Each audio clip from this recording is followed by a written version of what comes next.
The penultimate week of the 2020 regular season has all of the stakes, especially tonight's game against the Eastview Patriots and the Rouse Raiders, where the winner of this game will potentially take first place in District 13 5A. Good evening, everyone, and welcome to Eastview Patriot Football on SHN Sports. I'm Travis Banks, joined alongside, as always, by Mr. Michael Francis.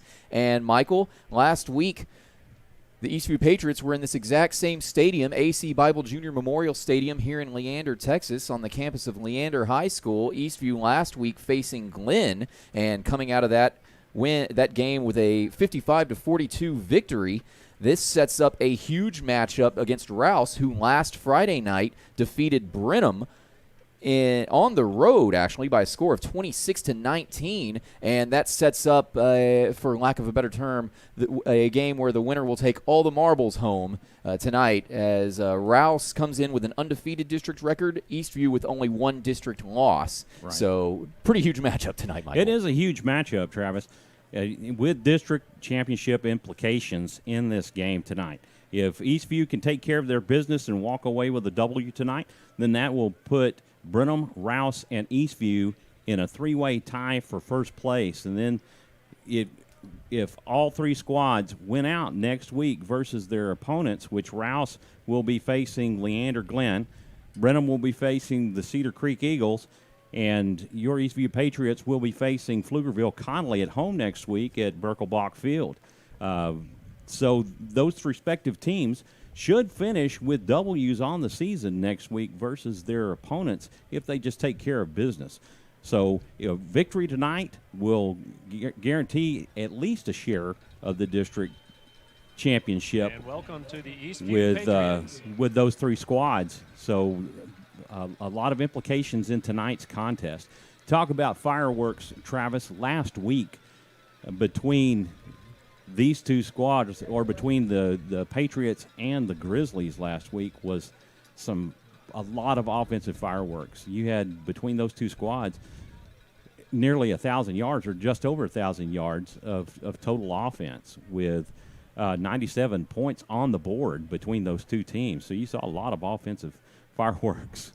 That's right, and Eastview was really able to take over that game just by doing everything well. They were throwing the ball very well. Peyton Adams would just be able to pick out any receiver, get him the ball. He had a number of different targets last week. And let's not forget about the running backs. Isaiah Quinton Jackson scoring a couple of touchdowns last week, in addition to Amarian Brooks, who had a huge game on the ground. He did not break into the end zone, but he did have that massive 72-yard run that set up a touchdown run from Isaiah Quinton Jackson. So both of those running backs are expected to be healthy and play tonight, and if they can get the running game going, Michael, Eastview should have a really good shot at least keeping this game close. They really should, and I want to share with you communication that I've had with Coach Feacock this week. In his email to me, said this team continues to find a way to keep pushing forward. This week is going to be a real test going up against a red-hot Rouse team. Our guys know what is at stake here, and we are excited about the challenge. They have had a great week of preparation, which gives us the best opportunity to win. Here are some of the takeaways from last week. I was really pleased with our passing game. I thought Peyton threw some really nice balls, and our wide receivers did an outstanding job running after the catch. I keep bringing it up, but our offensive line has gotten better each and every week. They kept Peyton clean last week in the passing game, and when that is the case, we have a chance to be very explosive on offense, and we did see that. In the second half, they came out determined to get the run game going, and that is exactly what we did. They opened up some big holes, and our backs did a great job of seeing them. We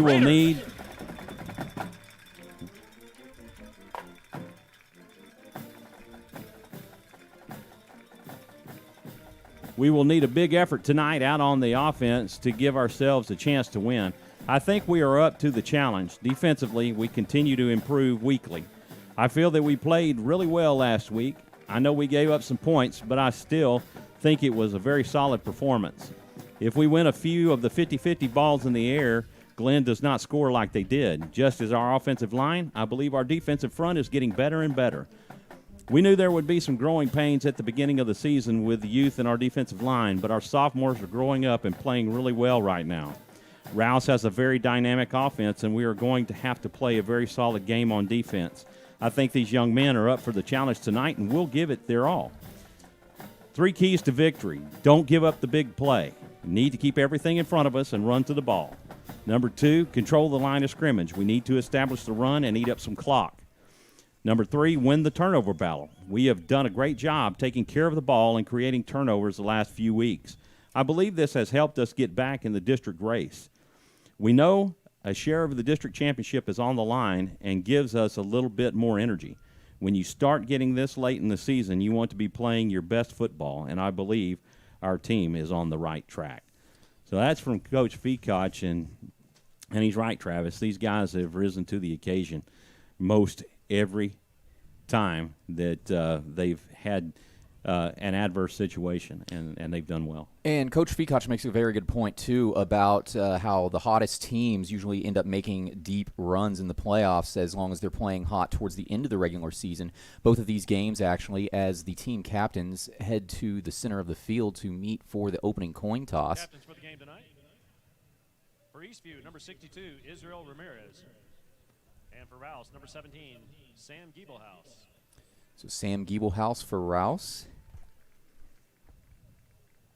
And Israel Ramirez, the team captains for Eastview, respectively. But back to what Coach Feacock said is that both of these teams are actually on some really good winning streaks right now. Eastview has not lost since October 16th on the road at Brenham, that 2-point loss. Since then, they are on a 3-game win streak. Of course, back on October 23rd, they defeated Cedar Creek by a score of 39-0, defeated Bastrop the next week 28-21, and of course last week defeating Glenn 55-42. Meanwhile, Rouse, they have not lost since October 2nd, week 2, when they lost to A&M Consolidated here at AC Bible Memorial Stadium by a score of 48-21. Since then, they have just completely dominated their opponents. They've defeated Bastrop 50-17, Connolly 49-20, Elgin 35-21, Cedar Creek 55-31, and of course last week defeating Brenham on the road 26-19. And with that, we will take a brief pause for the playing of the national anthem. Cadet Chief Petty Officer Kim. American Flag Guard, Cadet Petty Officer Barker. Flag bearer of the Texas flag, Cadet Seaman Whalen. The Texas Flag Guard is Cadet Chief Petty Officer Maruo. Instructors are Commander Rick Hamlet and Senior Chief Del Real.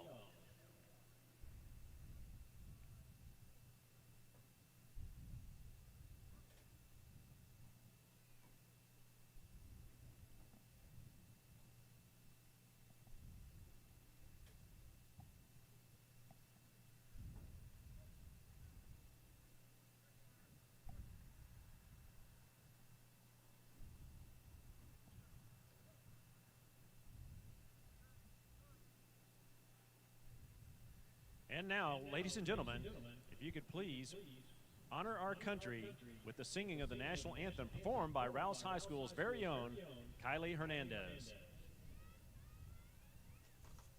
Oh, say, can you see by the dawn's early light what so proudly we hailed at the twilight's last gleaming, whose broad stripes and bright stars through the perilous fight o'er the ramparts we watched.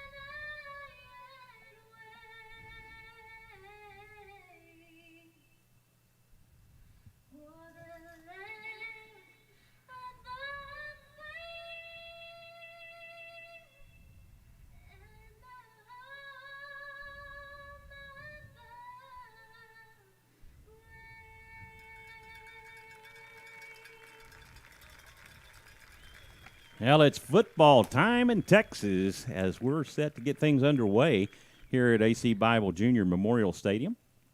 As Travis mentioned, this stadium is located on the campus of Leander High School in Leander, Texas, just off of Baghdad Road. This stadium is much like Birkelbach Field. It is a shared stadium between Leander, Rouse, and Glenn High School. So this is their home stadium, and occasionally they'll share a home stadium with Gupton Stadium that's across the way from Vista Ridge High School here in Cedar Park.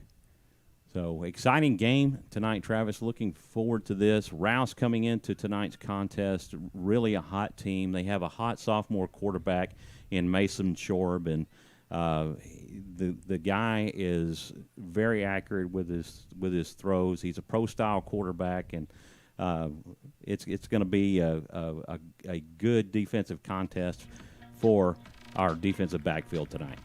And we need to mention the weather as well. Probably couldn't have asked for a more perfect night to play football here in Texas. Not a cloud in the sky, no wind whatsoever. The flags are not moving at all. It was about 70 degrees when I parked at the stadium. The temperature will probably drop a couple of degrees as the game goes on, but these kids are going to be ready. And it's going to just ultimately determine who is the better team. Nothing really out there for anyone to give excuses for. Well, I reached out to some of my contacts at Rouse. As you know, I have close ties to Rouse. All three of my sons went to Rouse and graduated from there. And so I reached out to some of them about the football team. And, they said they've really kind of struggled with the run this year, Travis. So looking for that defensive front of Eastview to be able to contain that run up the middle and force Rouse to pass. But like I mentioned earlier, Mason Shorb is a very hot quarterback right now in this area. Andrew Henson and Troy Oliver Jr. set back deep to return this opening kickoff here for the Rouse Raiders. Eastview did win the opening coin toss and elected to defer until the second half. So Rouse will be receiving the opening kickoff. We will see Rouse on offense first. And Eastview will kick this ball away. The only question for this opening kickoff is, are they going to kick it deep to these return men, or are they going to kick to one of the up men and not risk a huge return? We are underway here at AC Bible Memorial Stadium. This is a deep kick that's going to be taken around the 20 to the 25 to the 30 and finally brought down was the ball carrier for Rouse, Robert Simmons. On the There's return. a flag on the play, and it's going to be a face mask against Eastview. Not exactly the way you want to start this game off if you're Eastview. I think both teams are very aware of just how much is at stake tonight.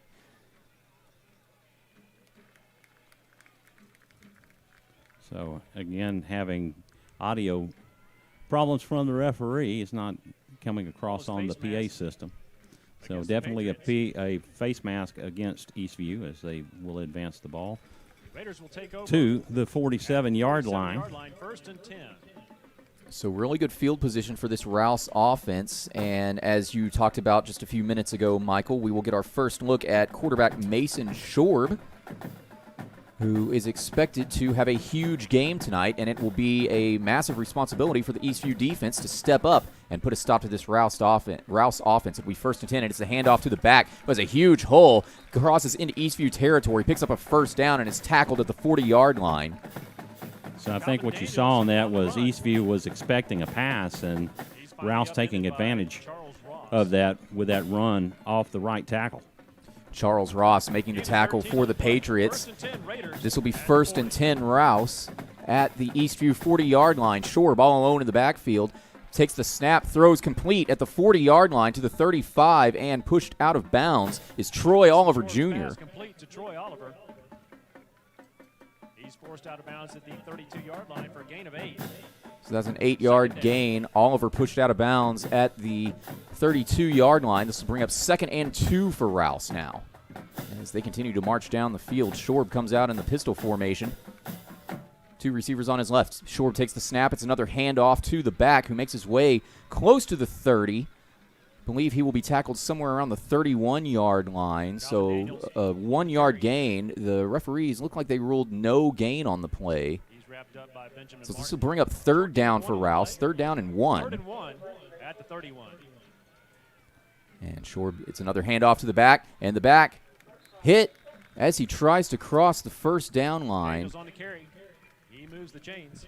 And that is a pickup of 1 and a 1st down for Rouse. 10 Raiders. So Rouse with yet another 1st down on this opening drive. Shorb will come out all alone in the backfield. Shorb takes the snap, looks left, throws left. It is caught at the 30-yard line, and making his way to the 25-yard line is the receiver, Andrew Henson. Shorp's pass complete to Drew Henson. He's finally tackled by Tyler Wagner. Tyler Wagner on the tackle. 2nd and It's a 7. gain of 3, and will bring up 2nd down and 7. Shorb in the gun. He's got 2 receivers to the right on the far side. Shorb takes the snap, fakes a handoff. He's going to roll out to the right side. Shorb throwing over the middle. He's got a man in the end zone. No, it falls incomplete. Charles Ross with some great defense there. Shorp's pass intended for Nick Hudson, incomplete. Shorb's pass intended for Nick Hudson, as you can see on your screen. That'll be the 3rd down. an incomplete pass, brings up 3rd down and 7 for Rouse. Huge 3rd down here for both sides. As you know, Rouse wants to convert. Eastview needs to get this stop and get their defense off the field. We are 2 minutes into this ball game. 10 minutes remaining here in the 1st quarter. We are scoreless. Rouse on their opening drive. And Shorb will come out all alone in the backfield now. He's got trips to his right. Shorb takes the snap, drops back, throws left, and falls incomplete. Charles Ross. What an excellent pass breakup by Charles Ross. Great coverage. Pass intended for Jalen Forces Becerra. Rouse into a 4th down. Broken up by Jalen Charles Becerra, the Ross. intended target on that play. Brings up 4th Great down. defensive stand by Charles Ross. This will be 4th down for Rouse, and Mason Shorb remains on the field. They're going to go for it. You know, it's a great opportunity for Eastview to turn this thing around and take the ball back the other way if they can get the stop right here. 4th and 7. Shorb sends his back in motion from right to left. Shorb takes the snap, drops back, throws over the middle, and it falls incomplete, sailing over the head of the intended target, Ben Armstrong. Incomplete. That'll be a turnover on downs, and Eastview will take over. A huge defensive stand here it for the was Patriots. A big stop on this opening drive for this high-powered Rouse offense. But and keep in mind, we've got a good quarterback ourselves in Peyton Adams.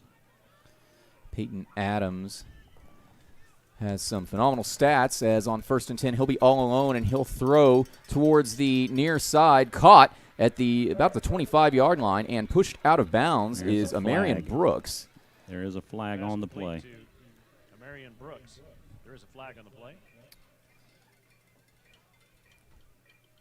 As we wait for the referees to determine the Looks like results. it's coming back. It's a hold. Holding against Eastview. So this will move the Patriots back. Looks like this is a hold of the 10-yard variety. This will bring up 1st down and or 2nd down and a mile. Should be from the It's from the spot of the 7-yard foul. mark spot of the off foul. play. So they'll lose 7 yards. It'll be 2nd and 17. This is going to be a handoff to the back, who tries to sweep around to the right side. Can't quite get anything going. That was Amarian Brooks on the carry. This will bring up 3rd down and a mile, or 2nd down and a mile. I'm sorry.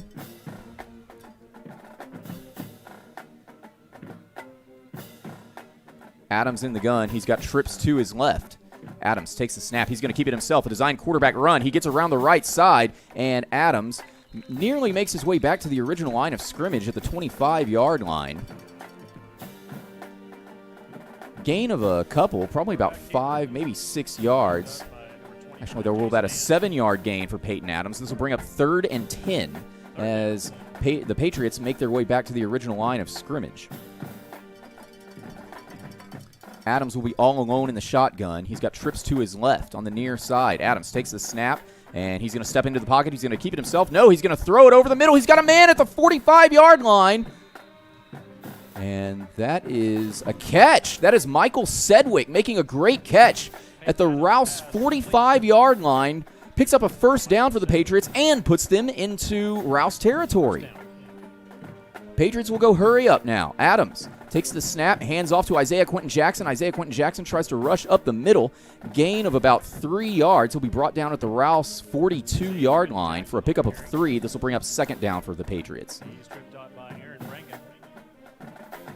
Patriots will go hurry up. Same formation. Adams sends a man in motion, and it's going to be Tyreek Styles-Obasheri trying to get the sweep, but gets tripped up at the 40-yard line. He'll get a solid gain of 2 yards on that carry on the attempted sweep, and this will bring up third down and 5. On the carry. Josh Hagan making a stop for the Raiders. Gain of 2 on the play. 3rd and 5 at the 40. 3rd and 5. Adams in the gun. Takes the snap and drops back. He's looking around. He throws left. Caught by Isaiah Quentin Jackson at the 40-yard line. And Isaiah Quentin Jackson barreling his way towards the first down line. He picks up a first down and about 4 yards extra. So the chains will move. The Patriots pick up a huge first down by converting this 3rd down. Play is good for a 1st and 10 Patriots at the Raider 31.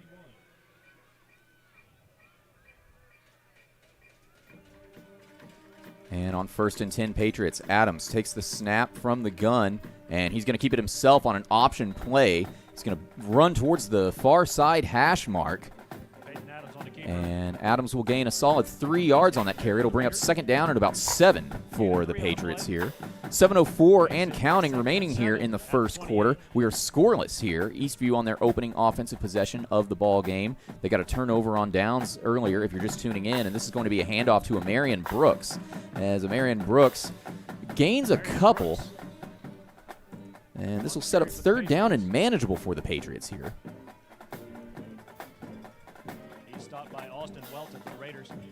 Brings up 3rd and 5. Gain of 2 for Marion Brooks on that run. Brings up 3rd and 5 for the Patriots. We'll see if the Patriots can convert another 3rd down. Their second 3rd down in a row. And now Adams will take the snap on 3rd down. Adams rolls right, throws right, caught at the 20-yard line by Charles Ross. And Charles Ross running out of bounds after picking up a first down. The Patriots convert another 3rd down, Michael. Yeah, they're doing a great job moving the ball and spreading the field. Ball at the 18-yard line. Clock will momentarily pause. 6:18 to go here in the first quarter, about halfway through the first quarter. Each team has had one offensive series, Eastview on their first offensive series of the evening, and this is going to be a handoff on first down to Isaiah Quentin Jackson. He'll make his way towards the right hash mark, and he'll be tackled at about the 15-yard line for a solid 3-yard gain, I should say. This will bring up 2nd and 7 Patriots. Amongst others, making the stop for the Raiders. 3-yard gain on the play. 2nd and 7 at the 15. Adams in the gun on second down. Adams takes the snap. It's another handoff to Isaiah Quentin Jackson, who picks up a huge hole, makes his way inside the 10. Don't know if he quite picked up that first down. We will see. At least he's going to be very close, and the referees are going to say he did. He got just enough. So Isaiah Quentin Jackson picks up another first down for the Patriots. They're inside the 10. This will set up a 1st and goal from the 8. I'll tell you what, Isaiah Quentin Jackson just trucked that Rouse defender. Isaiah Quentin Jackson along with Peyton Adams in the gun on 1st and goal. Adams is going to keep it himself and rush up the middle on a design quarterback run. He'll make his way to about the 5-yard line, so a solid 2, maybe 3-yard gain, depending on where the referees spot the ball. They're going to rule he got 2 yards on that run. They're going to rule this a 2nd and goal from the 5. Gain of 3 on the play. 2nd and goal. Ball at the 5. Adams comes out in the gun. Isaiah Quentin Jackson in at running back on the right side. 2 receivers on the near side for Peyton Adams, and Adams is going to be a designed option. Adams is going to keep it himself. He does not pitch the ball away, and he might have lost a yard. At best, it's going to be no gain. Adams on the keeper. Yeah, he had no choice but to keep the ball as he Isaiah Quentin Jackson was being spied by Rouse, and so there was no opportunity to make that pitch. So on 3rd and goal from the 6, they're going to rule that the Patriots lost a yard on that Peyton Adams run. The clock will temporarily stop for an Eastview timeout. With 5:10 to go here in the first quarter, we are still scoreless here at AC Bible Junior Memorial Stadium. We'll go ahead and keep it right here. So, yeah, we need to go over a couple of things. I want to go over the Eastview Players of the Week last week versus Glenn. Had some outstanding offense efforts, and so they decided that they were going to have offensive MVPs this week with Michael Sedgwick and Peyton Adams. Defensive MVP was Logan Williams. Your offensive line, Ben Martin. Defensive line, DJ Perez. Your special teams MVP, Tyler Wagner. And the 12th man, Tyreek Styles Obasheri, which was great to have him back in the lineup last week, and he's actually in the starting lineup tonight offensively for the Patriots. Offensively for the Patriots, your wide receivers, Charles Ross and Michael Sedgwick. In the slot, Tyreek Styles Obasheri. Your H-back, Jake Martin. Isaiah Quentin Jackson at tailback. Your quarterback, Peyton Adams. Left tackle, Cole Smith. Left guard, Ben Martin. Center, McKinley McLaughlin. Right guard, Austin Kane. And right tackle, Israel Ramirez. 3rd and goal from the 6-yard line for the Patriots. Adams will take the snap, and he rolls out to the left side. He's looking for a man. Throws into the end zone, and that is caught. Michael Sedgwick. Michael Sedgwick with a huge touchdown catch. That was an NFL-style touchdown catch of Michael Sedgwick walking the line and managing to do a great job getting both of his feet into the end zone. Eastview takes the lead with 5:02 to go here in the first, pending the PAT. Well, Eastview taking care of business on this opening drive, Travis. Get those points on the board against this Rouse defense. PAT is blocked. And it is still a live ball. Rouse has picked it up, and they have a shot at a safety here. Running down the sidelines. And he breaks free. And with a touchdown or a safety-saving tackle. No, they can't fumble it and advance the ball on a return. So I think that they ruled that he was down. What a wild play. And the clock continues to tick, so that will have to be addressed. They'll need to add some time to this clock. Well, nevertheless, Michael Sedgwick catches the touchdown pass from Peyton Adams, and the Patriots make the board for the first time, open up the scoring. They lead it 6-0, and the game clock continues to tick. Is not stopped yet for whatever reason, so we'll have to take a brief pause while they get all of that sorted out. And the call was a forward fumble, therefore no conversion.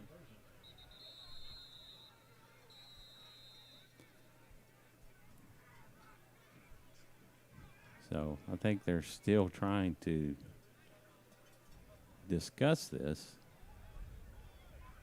or at least there's some confusion that's going on. Maybe some time on the clock, because I don't think that was a timed. No, the clock should have been stopped, and they put it back. It's at 4 minutes and 30 seconds. It was at 4:04. So they added the 26 seconds back. Actually, now it's at 5 minutes. Well, Peyton Adams coming into tonight had 13 touchdowns on the year. So make that 14 now for Mr. Adams, who also has, at least as of the end of the game last week, 1,473 yards through the air. Emilio Vargas to kick for the Patriots. So he'll cross 1,500 tonight, possibly even 1,600 or 1,700, depending on how much the Patriots decide to air it out.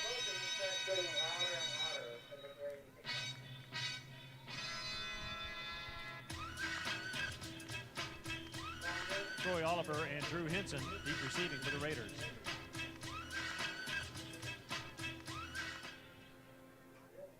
So just like that, Patriots lead it 6-0. And this kickoff will be taken at about the 22-yard line by Rouse, and he'll make his way to the 40. He's got a huge hole and steps out of bounds. Boy, that was a touchdown-saving tackle by Carlos Villarreal. Emilio Vargas. He's forced out of bounds by the kicker.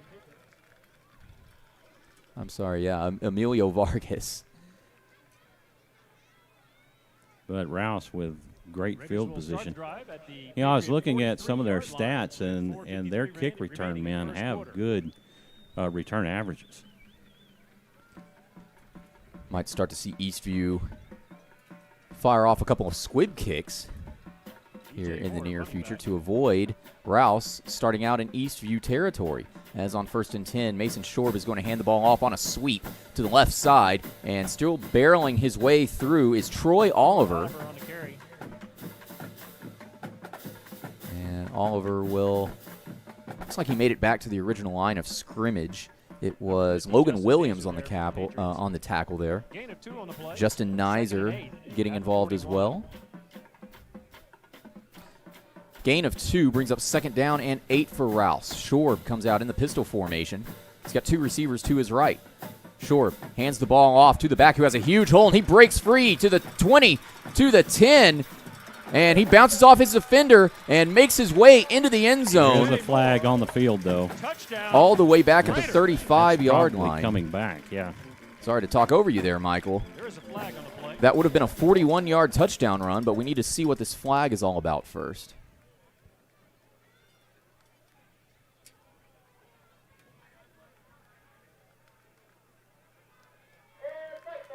A face mask on Eastview. The penalty is going to be declined, so the 41-yard touchdown run will stand.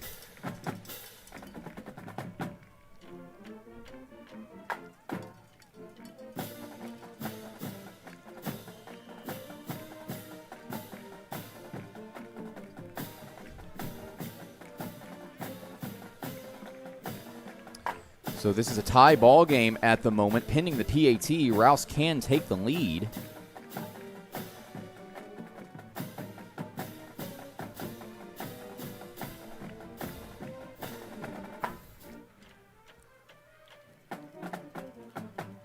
Kick is up, and it is good, so Rouse answers very, very quickly. They currently lead it 7-6 over the Eastview Patriots. 4:07 to go here in the first quarter. We'll take a brief commercial break. Stay tuned. We will have Eastview's response right after this. You're watching Eastview Patriot football on SHN Sports. This broadcast on SHN Sports is brought to you in part by our bank. You belong here. We take the time to listen to you and your financial needs and desires in order to help you create unique solutions that will help you achieve those goals. Ideal Signs. Looking for something extra to get your business noticed? Ideal Signs specializes in custom signage and large digital format printing. Visit signsforsports.com. These broadcasts on SHN Sports are made possible by advertisers like these. If you would like to promote your business while also making an impact in the community, email Carl at shnsports.com for more information about advertising opportunities.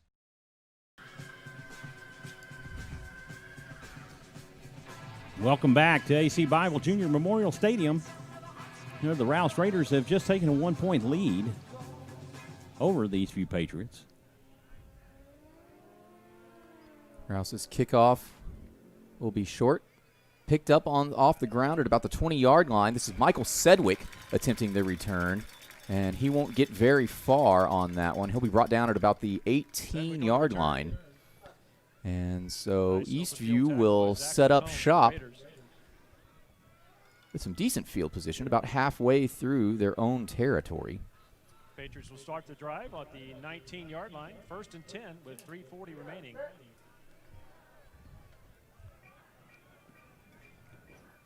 In the first quarter. 1st and 10 for the Patriots as they now trail by a point, 7-6 here. It's going to be a quick toss over the middle to Jacob Martin, which is caught. And Jacob Martin is almost instantly brought down, but he'll pick up a first down for the Patriots. Yeah, we went over the top to get that one. A great catch. You know, 2 great catches by Michael Sedgwick and Jacob Martin. Patriots at the 32, gain of 13 on the play. Patriots came ready to play. This will be 1st and 10 for the Patriots. Ball on the Patriot 31-yard line. This is going to be a handoff to Isaiah Quentin Jackson. Isaiah Quentin Jackson is stuffed at the line of scrimmage. He might have gained 1 yard on that carry. I'm sorry, that was a Marion Brooks on the carry. He'll gain 1 yard on that run, and this will bring up 2nd and 9 Patriots.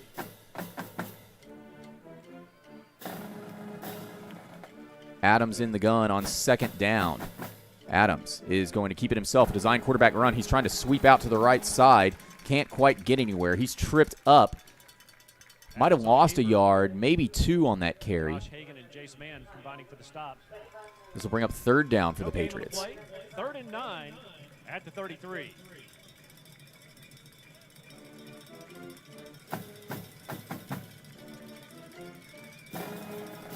On 3rd down, Adams takes the snap from the shotgun, and he throws an interception as he rolls out to the right side. The pass is going to be intercepted at the 40-yard line, the Eastview 40. And that is not how the Patriots wanted that 3rd down to go.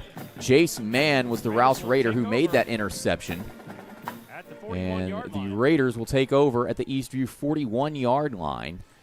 Jace, the son of Coach Mann. I remember Jace, a little tot, being on the sidelines back when Rouse first opened back in 2008.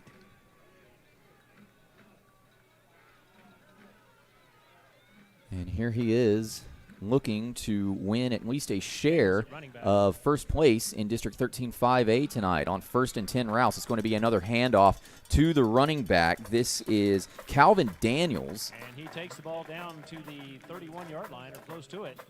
And Daniels nearly picks up a 1st down for the Raiders. It's a gain of 9. This will bring up 2nd and 1 Rouse as they'll go hurry up. At 32. Mason Shorb in the gun. Takes the snap. It's another handoff to Daniels, and Daniels rushing up the middle. Picks up a 1st down for Rouse. He'll be brought down at about the 25-yard line by Thomas Thornburg. 10 Raiders. Ball at the 23. Make that the 24. Man, you can feel that all the way up here. The stadium is shaking. At least the press box is. This is going to be a play-action pass that is caught at the 30-yard line by Troy Oliver, but immediately brought down. Cade Elkins. Number 17, Cade Elkins, not fooled. Takes Oliver down for An attempted 4-yard screen loss. pass. Loses 4 for the Raiders. This will bring up 2nd and long, 2nd and 14. Ball will be spotted at the Rouse 28-yard line. I'm sorry, the Eastview 28-yard line. As Mason Shorb looks towards the sidelines for instructions. He's going to come out on the shotgun formation, 2 wide receivers on each side. Daniels in at running back. Shorb takes the snap, fakes a handoff. He throws over the middle. And there's a late flag that comes out. This could be pass interference. The pass was intended for Troy Oliver Jr. Charles Ross was in coverage. One of 2 Patriot defenders over there. And that'll most likely give Rouse an automatic 1st down. Holding against the Patriots. On a ball that wasn't catchable. Yeah, that ball sailed over the heads of pretty much everyone involved. Automatic 1st and 10 for the Raiders. So now Rouse has a 1st down. Ball will be spotted at the Eastview 18, so Rouse in the red zone now. Rouse sends a man in motion on 1st down, and that's going to be a wide receiver sweep. That is Drew Henson on the carry there. He's shoved out of bounds by Justin Nizer inside the 10. Very close to picking up a 1st down for Rouse. Didn't quite get there. Close to the line to gain. So this will bring up 2nd down. No, they're going to give him the 1st down. So this will be a 1st and goal for Rouse from the 8-yard line. Shorb in the gun. Hands off to Daniels, and Daniels trying to get around some defenders. They can't bring him down, and Chase Daniels gets into the end zone, breaks the plane. Rouse scores again. Into the end zone. Touchdown, Raiders. From 8 yards out this time, Daniels with his 2nd touchdown of the night. Calvin Daniels. Grant Newman supplying an extra push for more there. And Rouse has taken a one-possession lead now over the Patriots. 13-6 pinning the PAT.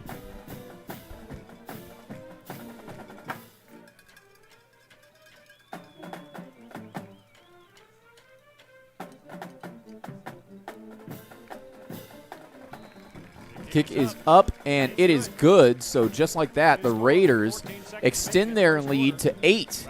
They lead at 14-6. There are 14 seconds remaining in the first quarter. We'll see how Eastview uses that time just after these messages. Stay tuned. You're watching Eastview Patriot football on SHN Sports.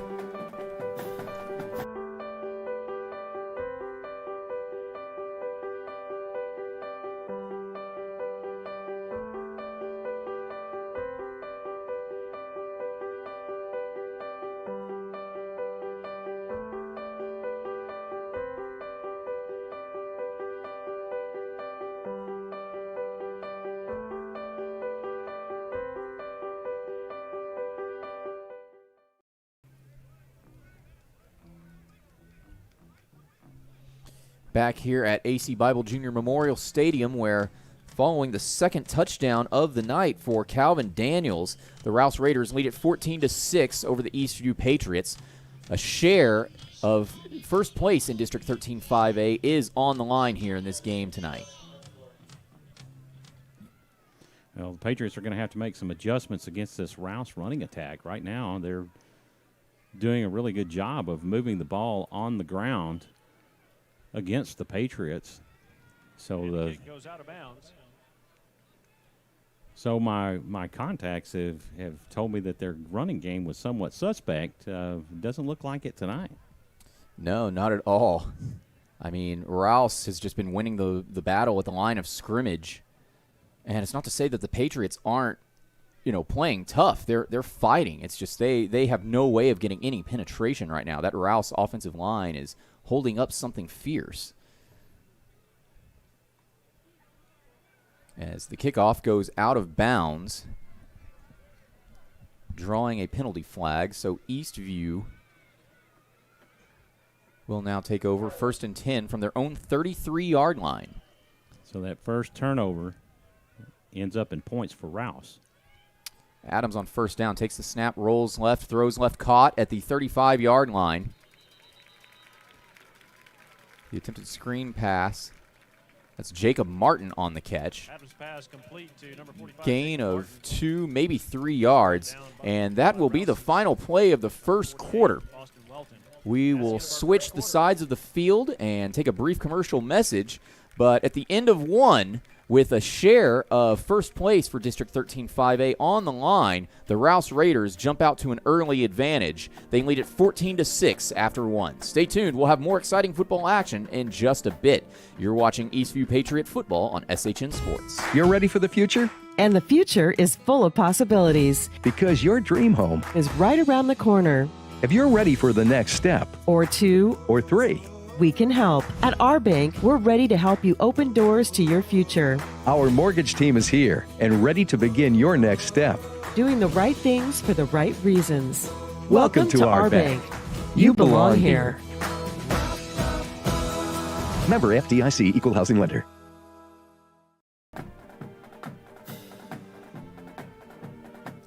We're back here at AC Bible Junior Memorial Stadium. At the start of the second quarter, the Rouse Raiders lead at 14-6 over the Eastview Patriots, and the Patriots are on second down. And on second down, they will hand the ball off to Amarian Brooks. Amarian Brooks tries to sweep out to the near side. Nowhere really to go on that run. He might have gained a yard, maybe 2. Did Amarian Brooks, as there is a Rouse Raider on the ground. There's an injury on the play.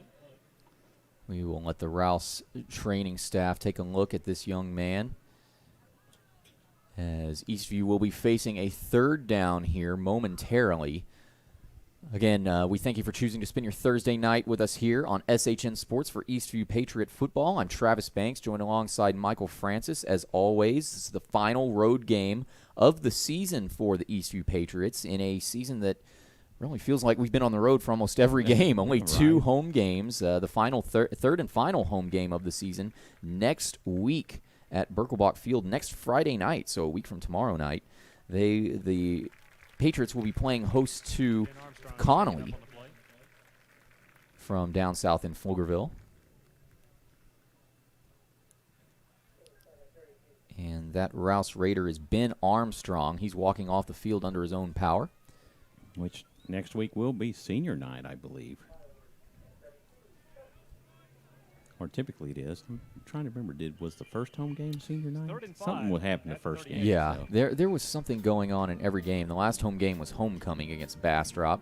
As on third down, Adams throws to Jacob Martin. Jacob Martin makes the catch and makes his way to the 45-yard line. A very late flag comes out on the other side of the field as Michael Sedgwick and Troy Oliver are engaged in some words.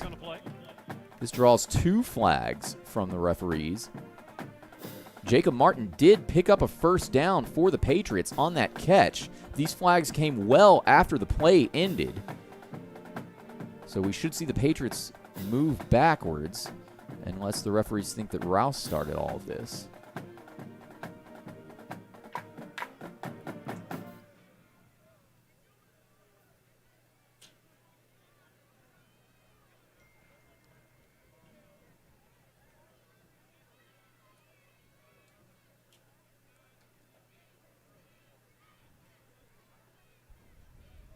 Looks like offsetting penalties or unsportsmanlike conduct. Indeed, it will be. So we'll keep it right here. Patriots will face a 1st and 10 from their own 46-yard line.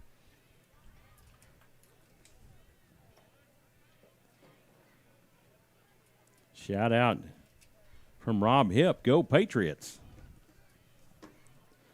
Rob Hipp, the president and owner of SHN Sports, co-owner, along with Carl Schoening. First and 10. Yeah, we couldn't have anything of what we've had this season without those two. Yeah, they do so much to help make everything successful with the SHN broadcast program. This will be 1st and 10 for the Patriots. It's a handoff. And picking up 1, maybe 2 yards is Amarian Brooks. And they'll rule him with a 1-yard gain, so this will bring up 2nd and 9 for the Patriots. They'll go hurry up. Adams coming out in the gun. He's got trips to his right on the near side. Adams takes the snap and fakes a handoff. The defense is not fooled, and Adams is sacked. Loss of about 3 yards on that play. This will bring up 3rd and long.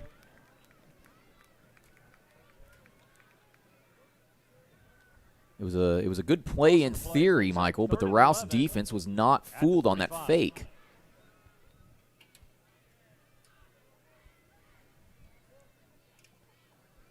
This will officially be 3rd down and 11 from the Eastview 45. Adams in the gun.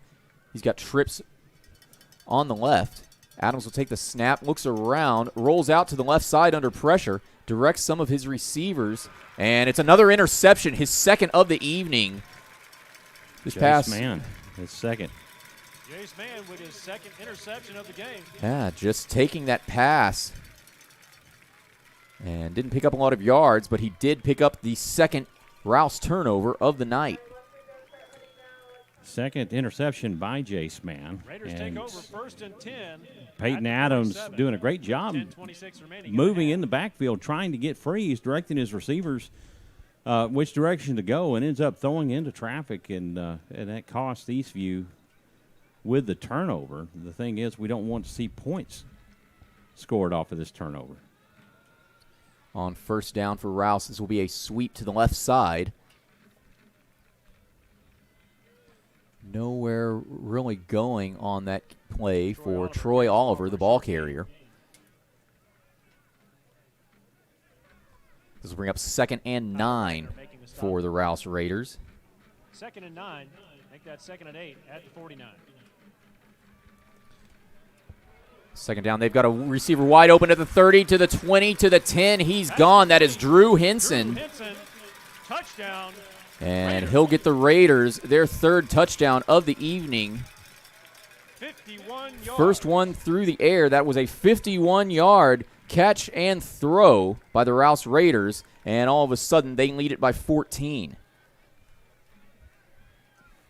You know, that's what that young quarterback, Mason Shore, brings to this Rouse team is a passing quarterback, which historically, Travis, Rouse has been largely a run-only team. The extra point is up and good. It's up, and it's good. Our new And score with 9:50 Mason remaining Shore, in the half. as a sophomore, Rouse comes in as a 21, pro-style quarterback, and he's 6. brought a dynamic to Coach Mann's offense that you just saw right there. Indeed. So Rouse getting it done on the ground and through the air. They lead it 21-6 over Eastview with 9:50 to go here before halftime. We'll take a brief commercial break. We will have Eastview's response right after this. Stay tuned. You're watching Eastview Patriot football on SHN Sports. Many of us yearn for the glory of the field. To quarterback our team to victory. To catch the game-winning touchdown. But sadly, playing football is hard. What's not hard is getting a great deal on a Chevrolet from Don Hewlett. It's okay, fella. Everyone's a winner at Don Hewlett, but you still stink at football. Find new roads in Georgetown and at donhewlett.com. Don Hewlett, Texas True. Welcome back to AC Bible Junior Memorial Stadium, where Rouse has taken a 21-6 lead over the Patriots. Two costly turnovers, Travis, that ends up being 14 points for the Rouse Raiders. Yeah, not exactly what the Patriots wanted, as Peyton Adams throwing 2 interceptions here in the first half. This is going to be Tyler Wagner making the fair catch at about the 30-yard line for the Patriots. So, you know, Michael, if you're Peyton Adams or Coach Feacock, what do you do in this situation? You need to calm this quarterback down and make sure that the interceptions are not going to his head and, making him lose his focus. You know, Coach Feacock has all the confidence in the world in his young quarterback, and he's made some mistakes with the football this year, and Coach Feacock is going to stick with him. On 1st and 10, it's a design quarterback roll out to the left side by Peyton Adams. He might have lost a yard on that play. Josh Hagan on the bottom of that pile. Might have been. No, he got it back to the original line of scrimmage. This will be 2nd down and 10. At the 29. Adams will come back out in the shotgun formation. He's got 3 wide receivers to his right. Adams takes the snap and drops back. He's under pressure, and he's going to throw it. Caught by Tyreek Styles Obasheri at about the 25-yard line. And Tyreek Styles inching his way towards the 30-yard line. A gain of maybe 1 on that play after the screen pass. And they're going to rule officially no gain, so this will bring up 3rd and 10 for the Patriots. Coverage making the stop. No gain on the play. 3rd down. Clock continues to tick. Just under 9 minutes to go here before halftime. Here in Leander, Texas, the Patriots will bundle up on 3rd down. Adams takes the snap, looks around, steps up into the pocket, throws, caught at the 40-yard line. Another flag on the play, and it may be Charles Ross. On the play. And this was away from the play, which was a 1st down play by Tyreek Styles Obasheri. So we'll see how this comes out. And it looks like you've got the defender with Rouse and Charles Ross that just keeps going at it. It's like Donovan Matthews and Charles Ross have just keep going at each other. Yeah, that's the 2nd unsportsmanlike conduct And penalty. that's a face mask penalty Face mask against Charles the Patriots. Ross. And Charles Ross, unfortunately for the Patriots, racking up huge penalty yards. That'll put him back to 3rd and 15.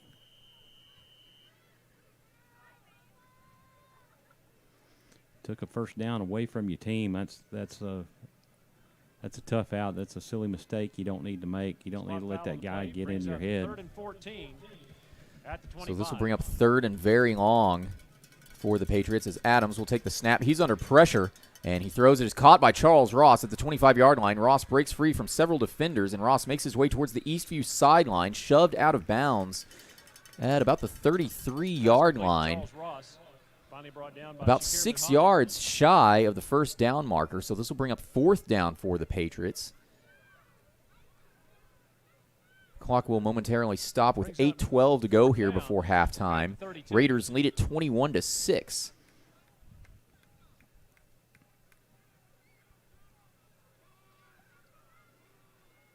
Charles Ross to punt. Troy Oliver deep receiving for the Raiders. Eastview will punt the ball away. This is Charles Ross punting. His punt is not going to be fielded, but Rouse will let it bounce inside the 20, and it will be downed at about the Rouse 17-yard line. Yeah, that's a good punt by Charles Ross, and Ross had a gets good favorable roll and the ball afterwards. is down at the 17-yard line. Get it for the down to the Raiders. 17-yard line. 7:56 remaining in the half. Now the defense needs to step up, and we'll go over the defense tonight. Your corners, Michael Sedgwick and Carlos Villarreal. Your free safety, Tyler Wagner. Strong safety, Kate Elkins. Weak safety, Logan Williams. Your linebackers, Isaiah Quinton Jackson and Thomas Thornburg. You're in Justin Nizer and Aaron Olage. DJ Perez and Ben Martin, your tackles. Shorb on first down for Rouse. It's going to be a handoff again to Daniels. And he stopped this time. No hole for him to run through. He'll still pick up about 2 yards. This will make it 2nd and 8 from the Rouse 20-yard line. Mac Howard on the tackle. 2nd and 7. Ball at the 20. Second down now. Shorb comes out in the shotgun formation. 2 receivers to his left. Shorb fakes a handoff, and he passes. He throws to the right side, towards the right sideline. This is caught. This is Troy Oliver, and he's dodging several defenders. He picks up a Rouse first down, and he's still on his feet, barreling his way towards Eastview territory in the 50-yard line. Oliver will ultimately make his way about midway between the 45 and the 50-yard line, and it moves the chains for Rouse as well. The thing is that Rouse has a lot of momentum going right now, and you can see that in their body language. Eastview just does not need to get down. 1st and 10 for Rouse. This is going to be Drew Henson on a sweep, crossing into Patriot territory and picking up another first down for the Raiders. He's finally forced out by Tyler Wagner. Tyler Wagner being the player to shove Drew Henson out of bounds. And so now Rouse will be in Eastview territory, looking to expand upon their 21-6 lead. Ball will be spotted at the Eastview 41. This will be 1st and 10 Rouse. Shorb comes out in the gun. Shorb fakes a handoff, throws left, and the pass falls incomplete. That pass was intended for Jalen Becerra and was broken up by Carlos Villarreal. Yeah, Becerra had stepped out of bounds, and so anyway, if he had caught the ball, it would have been ruled incomplete because he would have been the first to touch the ball on that reception. So this will bring up 2nd and 10 for Rouse. Ball still at the Eastview 41-yard line.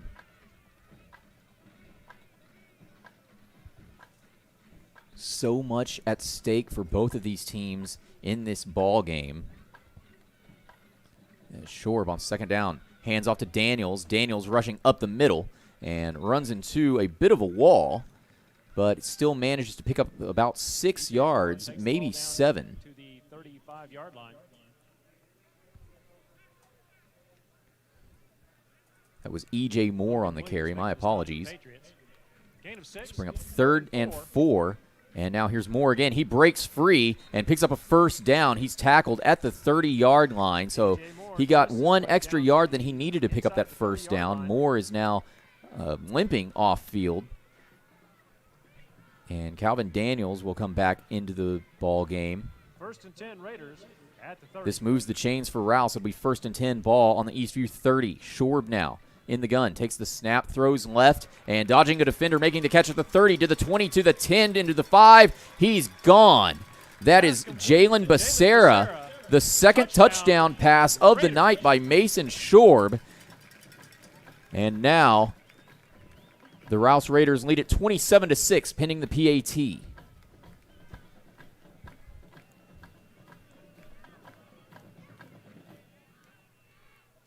That's what happens when you make mistakes in coverage.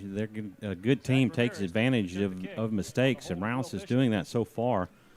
But, that's the one thing that Eastview's always been good about is making the adjustments. Kick is up and good. Our new score with 6:11 And Eastview extends their lead 28-6. And against a good team, you get down this deep, Travis, it has a tendency to be debilitating. So you got to keep your confidence. And Coach Feacock talking with his players over on the sideline is, guys, we're facing a very good team. We're going to make mistakes, and they're going to try to capitalize on those mistakes. We've had 2 turnovers that have cost us points. And so you take those 14 points off the board, off the turnovers, you're looking at a 14-6 game right now, Travis. And you just got to keep the guys focused and keep them in the game. Not give up on it and say, you know what, we're just going to lay down. This is a gritty team. They have come back from adversity. They crawled back into a game where they were down in Brenham and almost won the game. And they can do the same thing here versus a very good Rouse Raider football team. Indeed. Coach Feacock just needs to tell his players to stay grounded. Don't forget about the basics and the fundamentals, because it's those little mental mistakes that'll get you every time. As Rouse now kicking this ball away to the Patriots. It'll be taken at the 30-yard line. And a fair catch called for and made by Tyler Wagner. Fair catch by Emilio Vargas. I'm sorry. And some more scuffling, it appears, between Logan Williams, Cade Elkins, and a couple of the Rouse players. Well, that's what you don't want to get into, is making silly mistakes that cost you yards on the field by getting chippy with the team because you're down. Keep your emotions in check and focus on your game and do what you need to do to get back in this and hopefully come away with a win. It'll be 1st and 10 Patriots from their own 30-yard line. It's going to be a quick screen pass to the right side, caught by Charles Ross at the 30. Ross will make his way to the 35. 4-yard gain on the carry, or on the catch, I should say. Brings up 2nd and 6 for the Patriots. As we are halfway through this second quarter. A little under 6 minutes to go and counting before halftime. 2nd and 6. At the 35. The difference with this Rouse team is they have a lot of seniors on this team, Travis. Their offensive and defensive line are made with seniors.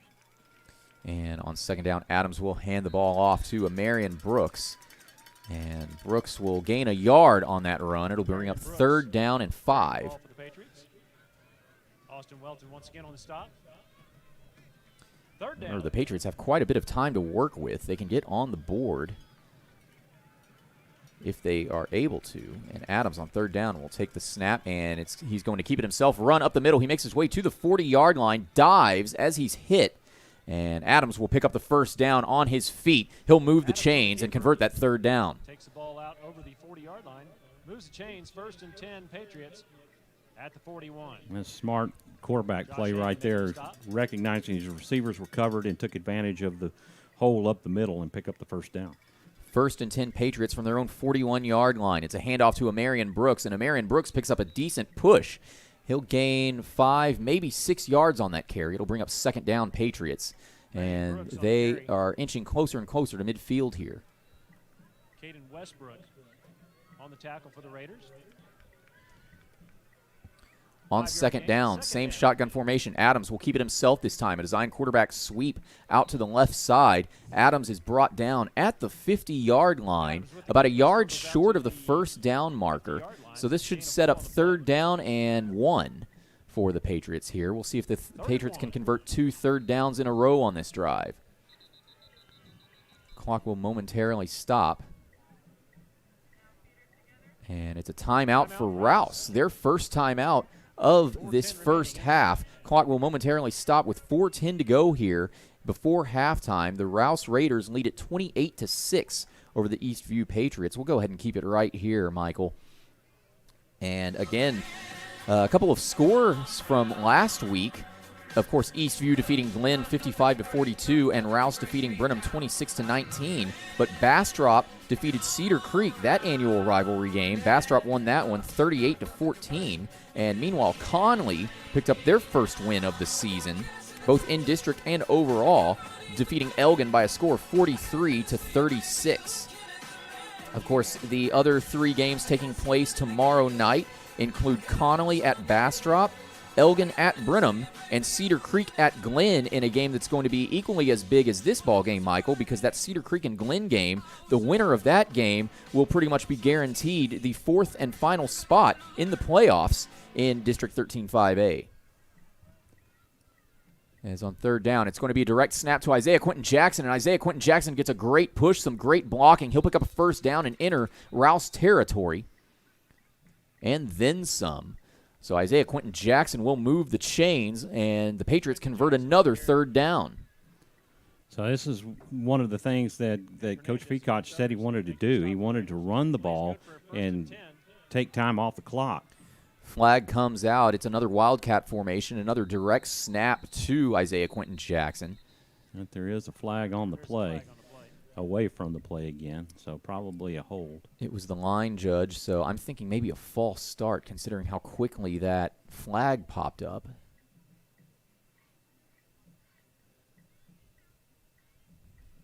No flag. He's waving it off. Flag is waved.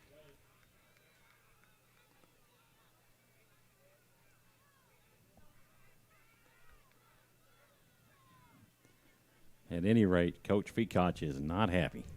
Evidently, he recognized that it was against Rouse and was wanting the call. I'm waiting to see if the referees are going to spot any additional yardage or change the down markers. They have yet to do so. Still says 1st and 10. I don't believe there was a game clock issue. Referee is still talking things over with Coach Feacock on the sideline.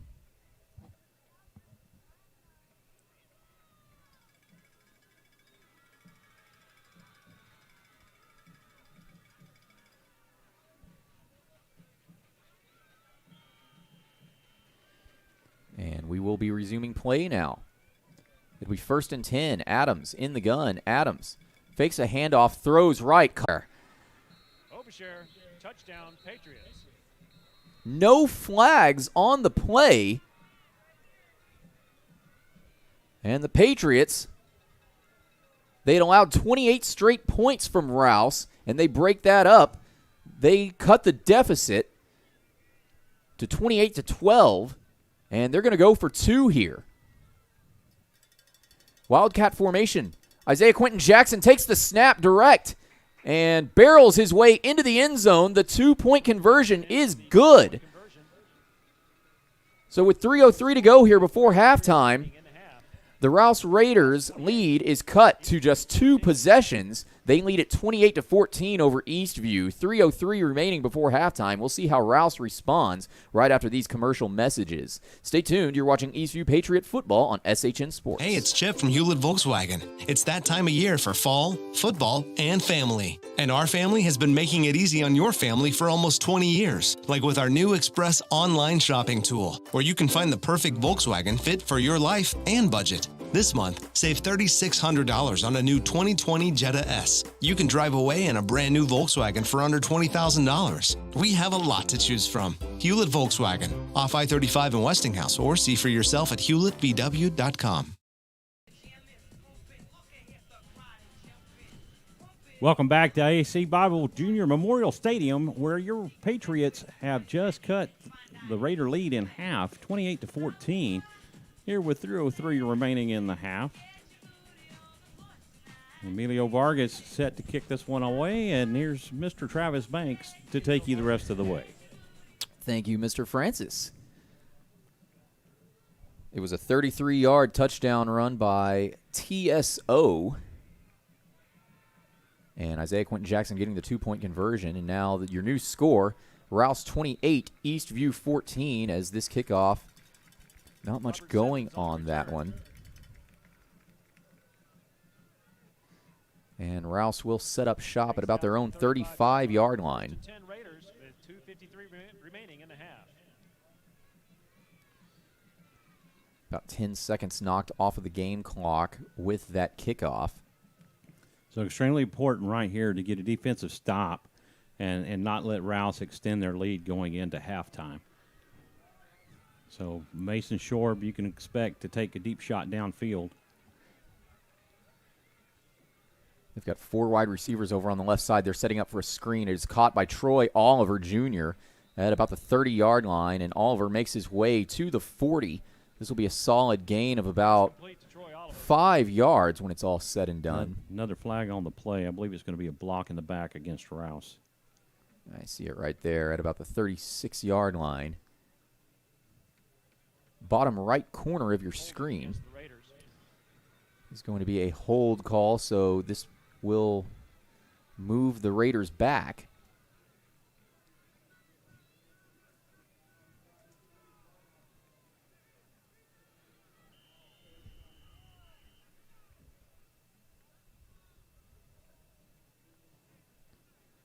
It'll be first down and 20 for the Raiders here. Mason Shorp in the gun, fakes a handoff. He throws left. It is caught by Becerra, and Becerra is wrapped up, thrown out of bounds by Michael Sedgwick. Pass complete to Jalen Becerra.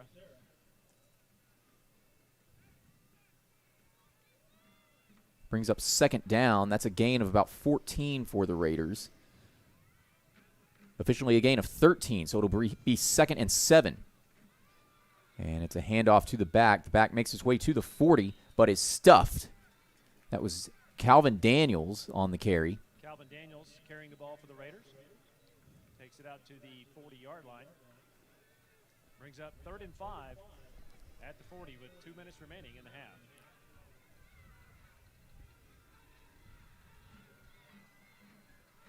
So a huge third down for both squads. The Raiders lead it 28-14 as we are just seconds away from halftime here. And they're going to hand the ball off on a sweep to the left side, and that is Drew Henson. Drew Henson breaks free, dodges all the defenders. He's got a man on him, and that's going to be a horse collar tackle inside the 5. Logan Williams with a touchdown-saving horse collar tackle. That should set up a 1st and goal for the Rouse Raiders. Logan Williams, I think he had to make that stop, and he had no other option but to grab the back of the shoulder pads near the neck, and that's going to draw a flag each and every time. Yeah, I thought he had a handful of jersey myself, but the official's right there on the spot calling for the horse collar. Just again, more great blocking by this Rouse offensive line, opening up a huge hole on the sweep, allowing Drew Henson to get the edge, and he just used his speed to blow past this entire Patriots defense. Well, the thing that you're seeing from the Raider offense is they have some great speed at the receiver position and their backs. You know, once they get in the open field, they're hard to catch, even as fast as Eastview is. But, I mean, you saw Logan Williams. He ran him down from behind. So, I mean, that's good speed on Eastview's part, but it's that open field part that allows him to get those deep and explosive plays, and Rouse is just doing a great job on exposing the weaknesses that Eastview has allowed tonight. And it doesn't hurt the Raiders that they are playing in their home stadium, not their final home game of the year. Next week they will be the home team as they play Glenn next Friday night. And they have the opportunity here tonight to lock up sole possession of first place in District 13 5A. One of the biggest games in the Austin, Texas area, as quarterback will keep it himself up the middle, and he's going to barrel his way into the end zone for a touchdown. Mason Shorb from 2 yards out. 3rd rushing touchdown of the night for the Rouse Raiders. New score is 34-14, pending the PAT.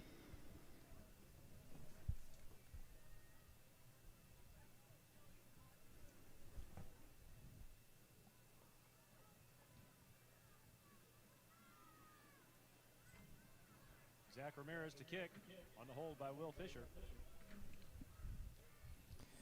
PAT attempt is up, and it is good.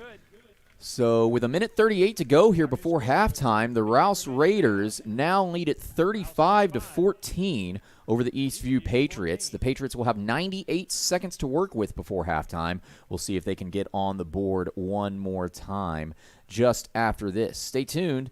You're watching Eastview Patriot football on SHN Sports. At our bank, we believe in doing the right things for the right reasons. For our families, our communities, our future, just like you do. We believe the right thing is more than just a handshake or a promise. It's a relationship guided by honesty and integrity. How can our bank help you? Thank you for calling our bank. This is Jenny. How can I help you? Member FDIC, Equal Housing Lender.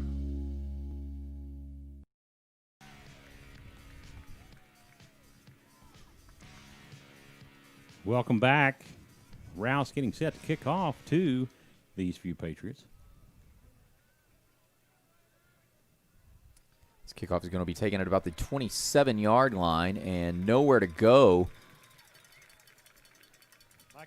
on that return. Michael Sedgwick with a great stop. So the Raiders will be, or I'm sorry, the Patriots.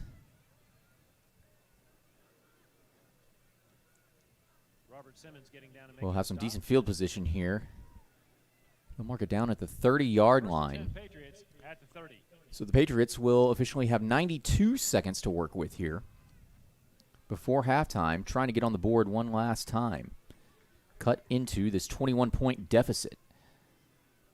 Adams in the gun, all alone. He's got trips to his left. Adams takes the snap, steps up into the pocket, tries to scramble away, but he's going to be brought down from behind at about the 32-yard line after trying to scramble away. This will bring up 2nd and 8. Wrapping up the quarterback for a short gain. 2nd and 8 at the 32. Adams in the gun, same position, all alone. Adams takes the snap, rolls out to the left side. The pocket collapses. Adams trying to extend the play as best he can. He ends up throwing the ball away. Probably a wise decision. This will bring up 3rd down and 8, Patriots. Clock will stop with exactly 1 minute to go here before halftime. And a late flag has come out.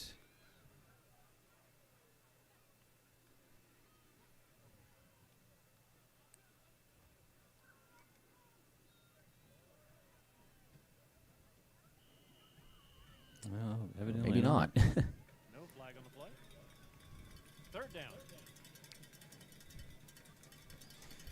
This will be 3rd down and 8. The ball on the Eastview 32-yard line. Adams in the gun. He's got trips to his right on the far side. Adams takes the snap, and he's under pressure. It's a screen pass. It is caught at the 30-yard line by Isaiah Quentin Jackson. Isaiah Quentin Jackson breaks free for a 1st down and is tripped up, but still on his feet to the 40, to the 30, to the 20. Now they're going to say he went out of bounds. At the, 47? Yeah, it was just after he crossed into Rouse territory, so great job on the screen pass. Isaiah Quentin Jackson using his speed to break free and pick up a 1st down. Clock will temporarily stop with 47 seconds to go here. It'll be 1st and 10 Eastview from the Rouse 47-yard line.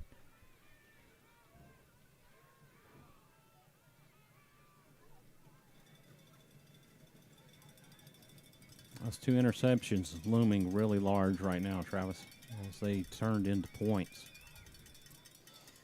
On 1st down, Adams takes the snap, looks around, throws left. He throws the ball away.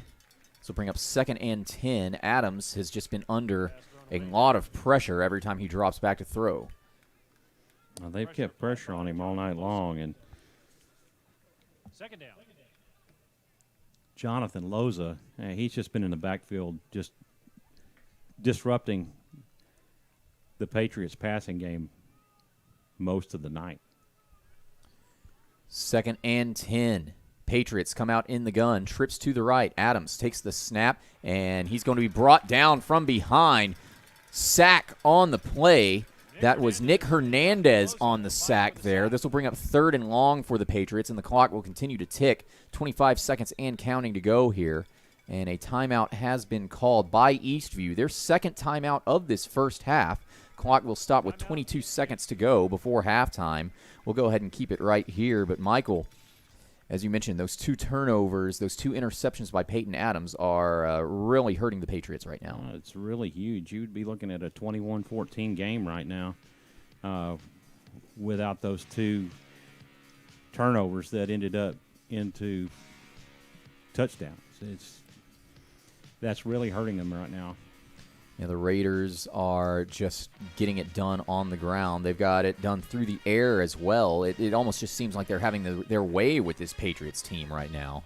Well, they're sticking with their game plan and getting into the backfield. They're disrupting the Patriot offense, a very good Patriot offense, Travis, and they've thrown the rhythm off of Peyton Adams. He's not getting the opportunity to set his feet and plant to make his throws.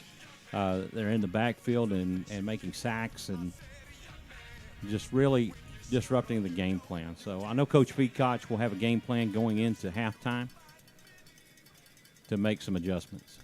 Adams now takes the snap on 3rd and long. It is caught at the 45-yard line and all the way to the 35-yard line on a great pitch and catch. That is Michael Sedgwick. And Sedgwick will pick up a huge first down on 3rd and long. So the Patriots converting quite a number of 3rd downs tonight. 7 seconds to go here in the first half. Adams spikes the ball, temporarily stopping the clock until the next play. It'll be 2nd and 10. Ball on the Eastview, or ball is on the Rouse 34-yard line. Now Adams does have the arm to get it to the end zone. 2nd and 10. Adams in the gun. He's got trips to his left. Adams steps up into the pocket, throws left. It is caught. And making his way down the sideline is Charles Ross. Charles Ross makes his way to the 10-yard line. On the play. I think that was an illegal backwards pass. No. It was a pass to Jacob Martin, who pitched it to Charles Ross. It was a design play, but I believe there is a hold. And it's against the offense, so that'll be the end of the half. Holding against the Patriots declined. All right. So with that, not the way the Patriots wanted to end that first half, but that is the way it goes regardless. At the end of the first half, the Rouse Raiders are only 24 minutes of football away from taking sole possession of first place in District 13-5A, but the Patriots, Coach Feacock is going to be making some adjustments over halftime, so we'll see what happens there. But your score at halftime, Rouse 35, Eastview 14. We'll have some brief commercial messages here, and then Michael and I will return for a halftime analysis, and we'll get a little bit of the bands in action as well if the Rouse band is going to be performing here on the field. Stay tuned. We've got an entire half of football, excitement, and action coming up within the next couple of minutes. So stay tuned. You're watching Eastview Patriot football on SHN Sports.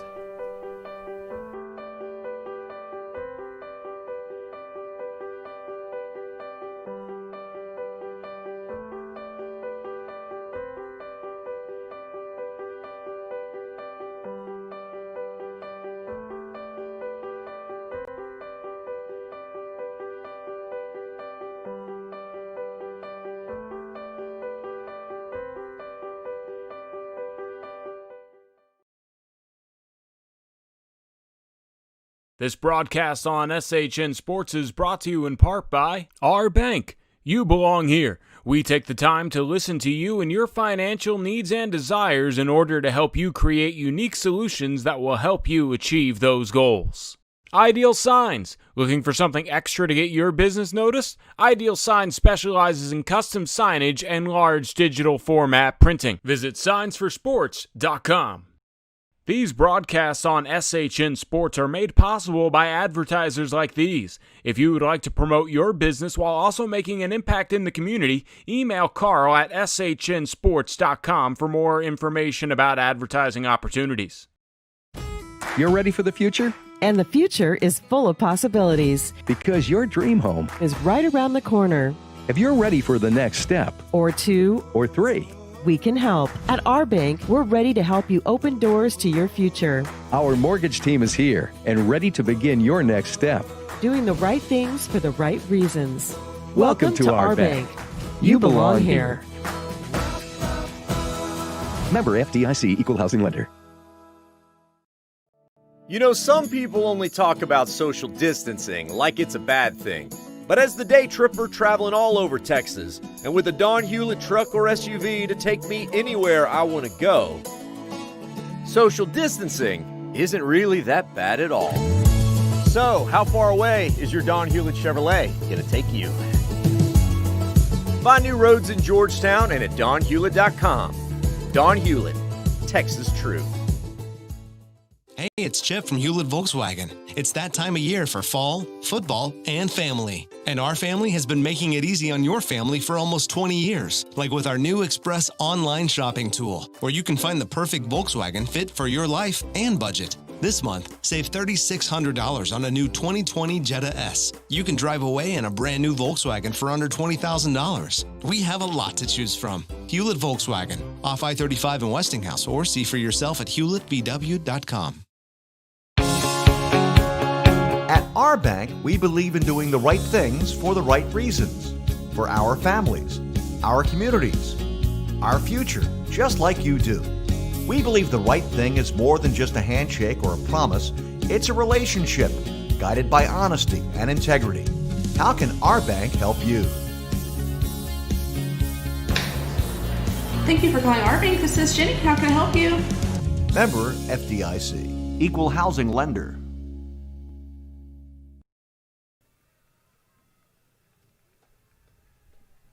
Back here at AC Bible Junior Memorial Stadium, where at the half, your score is Rouse 35, Eastview 14. Michael, the key differential in that score being that two of those Rouse touchdowns have come following interceptions thrown by Peyton Adams. Yeah, that's tough, and it's tough to recover from. But you got a resilient, gritty Patriot football team, and these guys have been down before. I mean, you go back to the first two games versus Killeen and Harker Heights, where they faced some struggles against some very good 6A teams, and now they're coming into a juggernaut in Rouse. You look at the projections from Dave Campbell, Texas Football, back in the summer when the football magazine came out, and it talks about where they project teams to finish in the district. Rouse moving down from Division I last year to Division II this year. They were projected to finish at the bottom of the district coming into this season, and you can never really project a team that well because they always come up and surprise you. They're a bunch. It's schoolboy football, and guys grow and change. You can't project those changes. You can make assumptions based off of returning starters and how you finished last year, but a lot of those, they're just guesses. And they've come into this season and they've done very well. Hats off to them that they've been able to expose some weaknesses in the Patriot defense and take advantage of some turnovers and turn them into points. But Coach Feacock is not one to get down, and his team is not one to get down. And I feel like they're going to make some major adjustments at halftime, Travis, and they're going to come back in the second half, and you're going to see a much different football team. Yeah, Coach Feacock has always been big on the halftime adjustments, and as we talked about during the pregame a little bit as well, Michael, Coach Feacock is always proud about how his team handles adversity and how they never give up. Even the first two games of this season in 2020 against Killeen and Harker Heights, Eastview was facing large deficits similar to this at halftime, but they never gave up. They continued playing Eastview football no matter how bad the scores got. And I would expect the same thing to happen here, Michael. I definitely would. They're a resilient, gritty bunch of guys, and they've shown that throughout the season. And look for that to be no different tonight. They're going to step up after halftime, and you're going to see a much changed team in this halftime adjustment. Just some brief statistics here. Michael Sedgwick having the only touchdown catch of the evening from Peyton Adams. Peyton Adams having 1 touchdown catch against 2 interceptions. 0 turnovers for the Rouse Raiders. 2 turnovers, those 2 interceptions for the Eastview Patriots. And the second touchdown for the Patriots was a 33-yard touchdown run by Tyreek Styles Obasher. Isaiah Quentin Jackson getting into the end zone on the 2-point conversion there as well. As for the Rouse Raiders, they've been scoring. They scored 28 straight points at one point, actually, between the first and second quarters. Calvin Daniels with 2 touchdown runs on the ground. Jalen Becerra with a touchdown catch through the air. Mason Shorb, the quarterback, on a sneak towards the end of the second quarter is what gives us our 35-14 score. And Drew Henson for the Raiders as well, 51-yard touchdown catch from Mason Shorb. Yeah, a lot of offensive power over on that side of the ball. So we got some Thursday games going on around the area, and thanks to Mike Barnes keeping us up to date on these through Twitter. At the half, Weiss 27, Manor 12, Round Rock 21, Vista Ridge 14. In the second quarter, Lampasas 42, Uvalde 7. At the half, Bernie 21, Burnett nothing. Some Thursday playoff scores. Jewett-Leon 26, Thorndale 7, Ganado 14, Johnson City 7. Mason 12, Weimar 7, Flatonia 8, Ozona nothing. Shiner 56, Harper nothing, Lago Vista 7, and UC Randolph 3. So other playoff games that are going on in the area, it's with the COVID, you've got playoff games that are happening while, other teams are still trying to finish their district schedules and make those final determined playoff spots. And it'll be interesting to see what happens as 5A and 6A squads begin to enter the playoff period. As I've been following along with a couple of the writers on Twitter of Dave Campbell's Texas Football Magazine, and I know that there were a number of games either canceled or forfeited. Exactly, forfeits. And a lot of those forfeits coming in the 1 seed versus 4 seed games. I think and it was mostly the 4 seeds that decided to forfeit the games because they didn't want to risk their kids or their players. And thanks to Mike Barnes on Twitter as well, a tweet from 2 days ago, the total number of COVID forfeits for the 4A and below playoffs: Fort Stockton and San Elizario, Kennedy and Ben Bolt, Refugio and Calfer, Mart and Cumbie, Cristoval and Burton, Albany and Chico, Carthage and Gatesville, Post and West Texas, all of those games being delayed. All but one of those was a 1 versus 4, and Kennedy and Ben Bolt was a 2 seed and a 3 seed. So it'll be interesting to see what happens in the 5A and 6A playoffs, because if this score were to hold right now, Michael, Rouse 35, Patriots 14, Rouse would have the top seed in District 13 5A locked up. Right. The Patriots, depending on how the Brenham game goes, Brenham does hold the tiebreaker over Eastview, so it's more likely that the Patriots would fall to 3rd place in the district standings. They hold tiebreakers over every other team besides Brenham and Rouse right now. Conley, of course, Eastview's opponents next week, doesn't factor into the playoffs at all. But it will be interesting to see what would happen in a situation such as that. Yeah, that will definitely be interesting to see, because it's most school districts. If you're a 4 seed and playing against a very powerful number 1 seed, you may decide, we really don't want to make that travel, and we're going to forfeit that game. So you may see some of that also in these higher classifications. But, it is Texas football and Friday night lights and all of that. So, you hate to give those things up.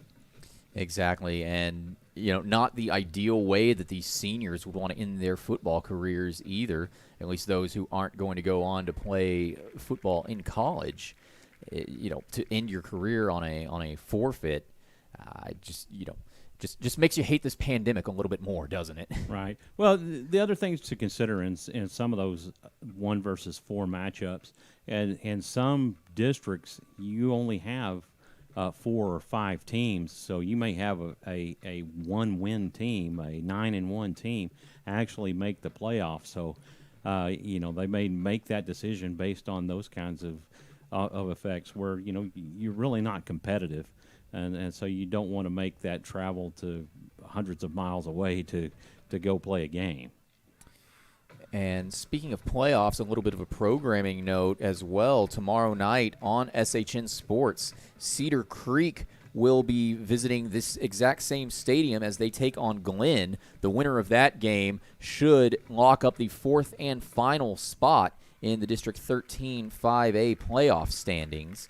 And I know I'll be tuned into that one. I don't know what your Friday night plans are, Mr. Francis, but should be a good broadcast by the Creek Radio Crew, a proud affiliate of SHN Sports. Pete Rifle and the group over in Cedar Creek. Also, other things happening in the area with Hutto and Vandergrift.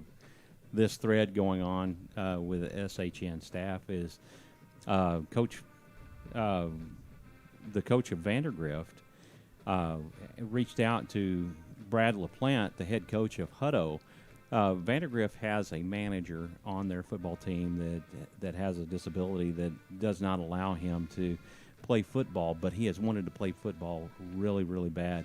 And so they've worked it out where they're going to allow this young man to suit up and hopefully run for a touchdown on the very first offensive play for Vandergrift versus Hutto tomorrow night. And so, they're going to be live streaming that through the Hutto broadcast group that also broadcasts on the SHN network. And so some of our other affiliates are looking to broadcast that play as well at halftime. So, great for them to agree to do that and give a young man an opportunity of a lifetime for him, a big dream. It should be a great moment, and we're trying to work out a way to get that live streamed onto all the SHN Sports broadcasts tomorrow night. It's a situation like this where it's a shame that we're not doing the Football Friday broadcast this season. Right. Because you could just tune into that and catch the best of everything. Right. Well, we're going to take a brief pause, and we're going to allow you to enjoy the halftime entertainment provided by the Rouse dance team and band, and we will be back with you briefly. Stay tuned to watching Eastview Patriot football on SHN Sports. We will be back in a moment.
The Rouse Band is under the direction of Ryan Johnstone, Caitlin Wolf, Matt Wood, Drew Sines, and Clayton Strout.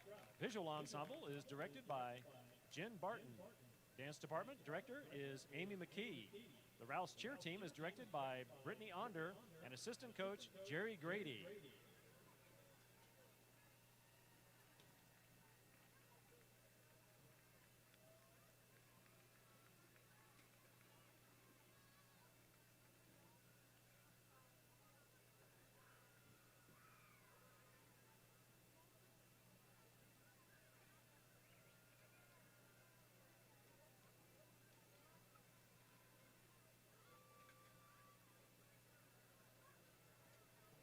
like to give a shout out to the Raider Golf Program, who were just off of a victory last week.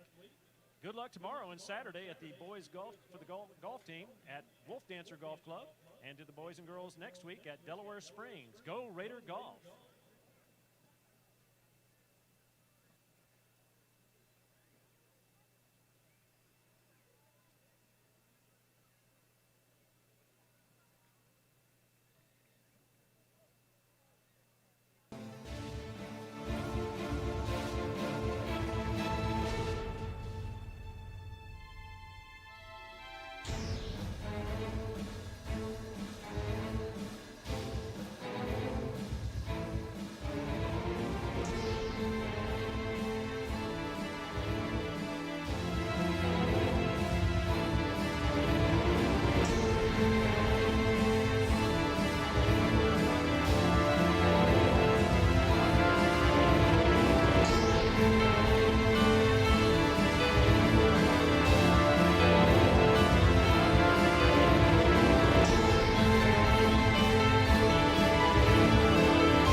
We are back here at AC Bible Junior Memorial Stadium, where at the end of halftime, the Rouse Raiders lead it 35-14 over the Eastview Patriots. A whole lot of stuff on the line for the winner of this game, specifically a share of first place in District 13 5A and the playoff standings. Right now, if Rouse wins and this score holds, then Rouse will take sole possession of first place. Eastview would probably fall to third place, depending on how the Brenham game goes tomorrow night. Elgin will be on the road to play Brenham, so you would expect Brenham to take care of business there. And, of course, they hold the tiebreaker over Eastview. But that's tomorrow, and there's still 24 minutes of football here to play at AC Bible Junior Memorial Stadium as Rouse gets set to kick off the opening kick of the second half. Of course, Eastview winning the coin toss in the first half and electing to defer. And attempting to make a return at the 30-yard line is Michael Sedgwick. He can't quite get anywhere there. After making the catch, he ran east to west more than he did north to south. And so the Patriots will have some decent field position to begin their first offensive series of the second half. A flag was thrown, but it was waved off. So it'll be 1st and 10 Eastview from their own 31-yard line.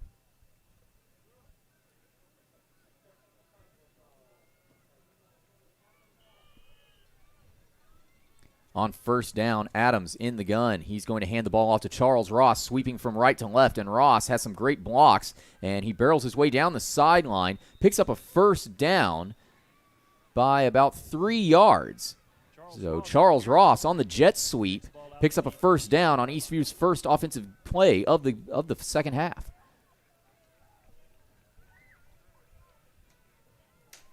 Forced out of bounds by Aaron Brangan. Play is good for 1st and 10 Patriots at the 45.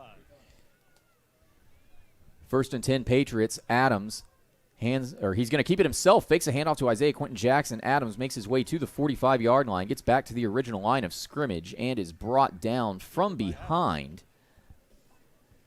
Making the tackle for the Raiders was Austin Welton. No gain on the play. 2nd and 10. This will bring up second down for the Patriots. 2nd and 10, no gain on the play. Adams will come back out in the gun. 2 wide receivers to Adams' right. And Adams fakes a handoff, throws over the middle, caught. That is Jacob Martin making his way to the Rouse 40, picking up another Eastview first down in the process. Tell you what, Jacob Martin has just been spot on, Travis. He has been a go-to target for Peyton Adams, and he has not made one drop tonight. And he's done a great job of catching balls that are being thrown well over his head as well. As the Patriots offense bunches up, and on 1st 10, it'll be a handoff to Isaiah Quentin Jackson rushing out to the left side. Can't quite get over the edge, but he does pick up a few positive yards, maybe 3 on that carry. We'll wait to see where he stepped out of bounds. But this will bring up second down for the Patriots. Forced out of bounds by Jace Mann. Gain of 2 on the play. 2nd and 8 at the 38.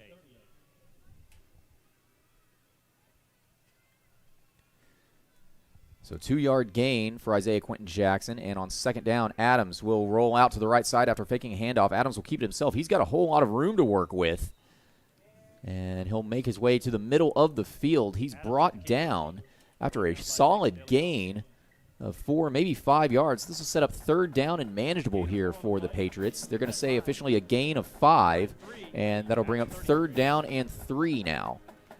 10:30 to go here in the third quarter. Raiders lead it 35-14. Adams in the gun, takes the snap, and he hands off to Isaiah Quentin Jackson. Isaiah Quentin Jackson barrels his way forward, and we'll see where the referees spot the ball. They're going to give him the first down.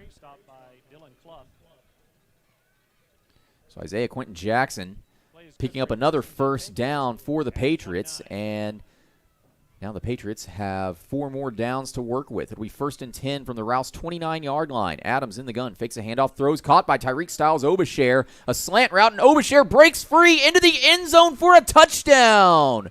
29 yards, Tyreek Styles-Obasher. His first touchdown through the air, but second touchdown of the night. And pinning the PAT, your new score is 35-20. The Patriots cut into the deficit. What a way to start the second half. That's exactly what the doctor ordered right there. Emilio Vargas to kick. It's up. Vargas's kick. Our new score. Up and good. Up and good. So, yeah, just like that, Patriots cut the deficit from 21 points to just 14. Again, the 2 interceptions thrown by Peyton Adams earlier making the difference in that score. 35-21 Rouse, 9:58 to go here in the third quarter. We'll be right back after these messages. You're watching Eastview Patriot Football on SHN Sports. Many of us yearn for the glory of the field, to quarterback our team to victory, to catch the game-winning touchdown. But sadly, playing football is hard. What's not hard is getting a great deal on a Chevrolet from Don Hewlett. It's okay, fella. Everyone's a winner at Don Hewlett, but you still stink at football. Find new roads in Georgetown and at donhewlett.com. Don Hewlett, Texas True.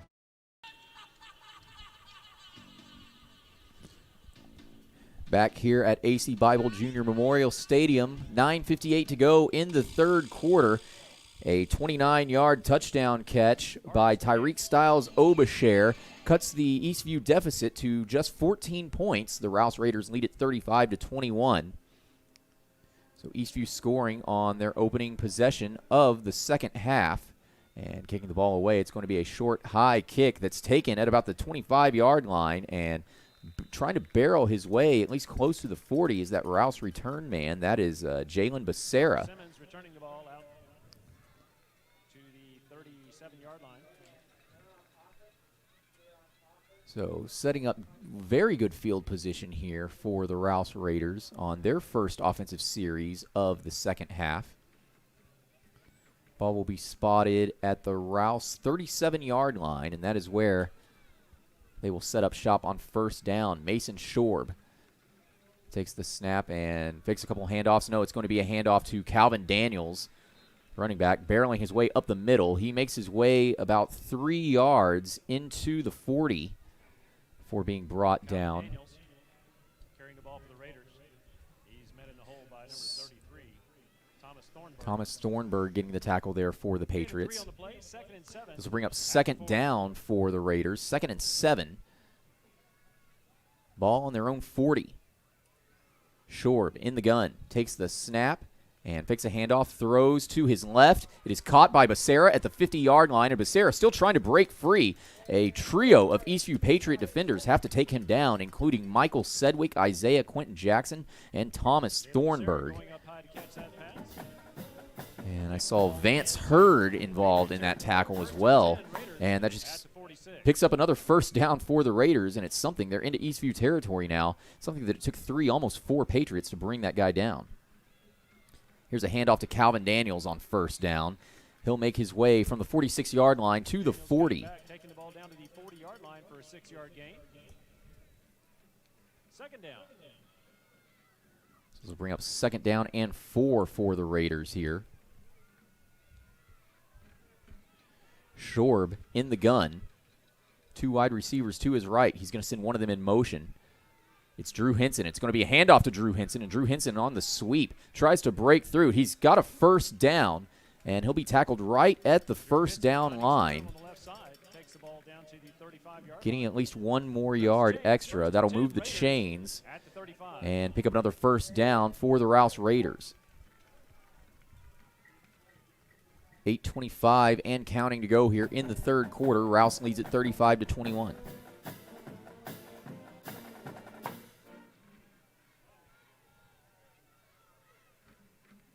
Shorb takes the handoff. This is E.J. Moore on the carry. No gain on that play. Great job by the Patriots defense. He's wrapped up by Quentin Jackson. No gain on the play. 2nd and 10 at the 35.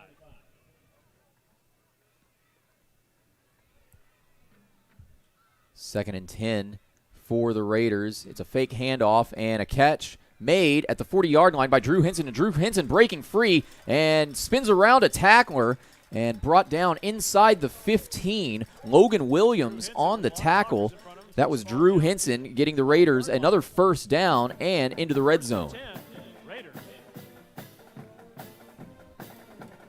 This will be 1st and 10 Rouse from the Eastview 12-yard line.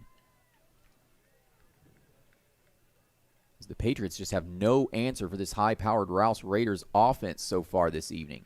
Shorb is going to hand the ball off to E.J. Moore, and E.J. Moore runs up the middle and is just viciously brought down by Isaiah Quentin Jackson. Daniels on the carry. Textbook tackle by Quentin Jackson there.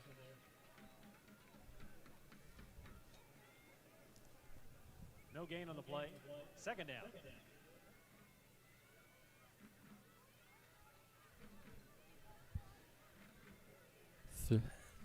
That will bring up 2nd down for the Rouse Raiders. Shorb hands the ball off again. This is Calvin Daniels. And he tries to rush his way up the middle towards the left hash mark. Daniels again on the carry. Mac Howard at the bottom of that pile.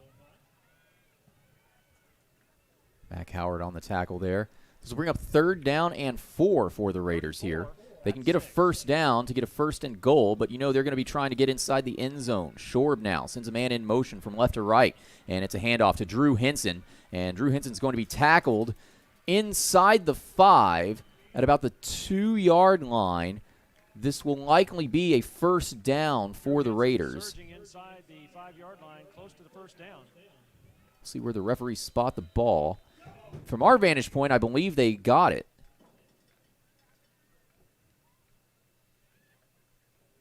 But we do have an injured Eastview Patriot on the field. Injured player on the field.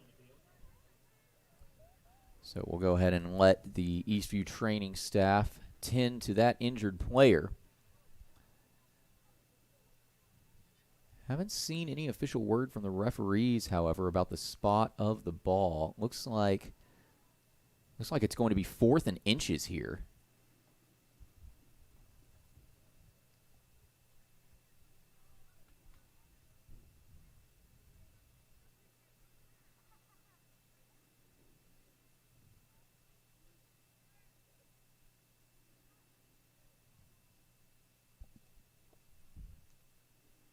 .5:55 to go here in the 3rd quarter. The Rouse Raiders lead at 35-21 over the Eastview Patriots. Winner of this game will have at least a share of first place in the District 13 5A standings. A Eastview Patriot victory would mean a potential 3-way tie between Rouse, Eastview, and Brenham, but a Rouse victory would give sole possession of first place and the number 1 playoff seed to Rouse. Looks like it's Quentin Jackson. That would be a huge blow to the Eastview Patriots, both offensively and defensively, as Quentin Jackson has been playing defensive back as well as running back, and he's made a couple of key tackles and key plays over the last several weeks. He is up and walking off the field under his own power, which is always good to see. And back to the action on the field. The chains have not been moved, so this should be 4th down and inches for the Rouse Raiders. From the 3-yard line.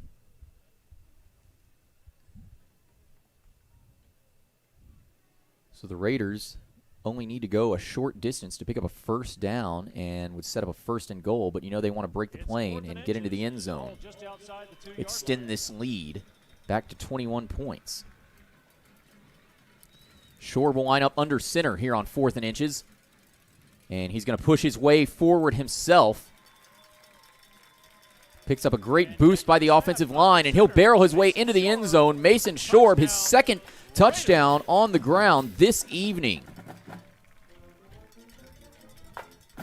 And just like that, your new score, Rouse 41, Eastview 21, pending the PAT.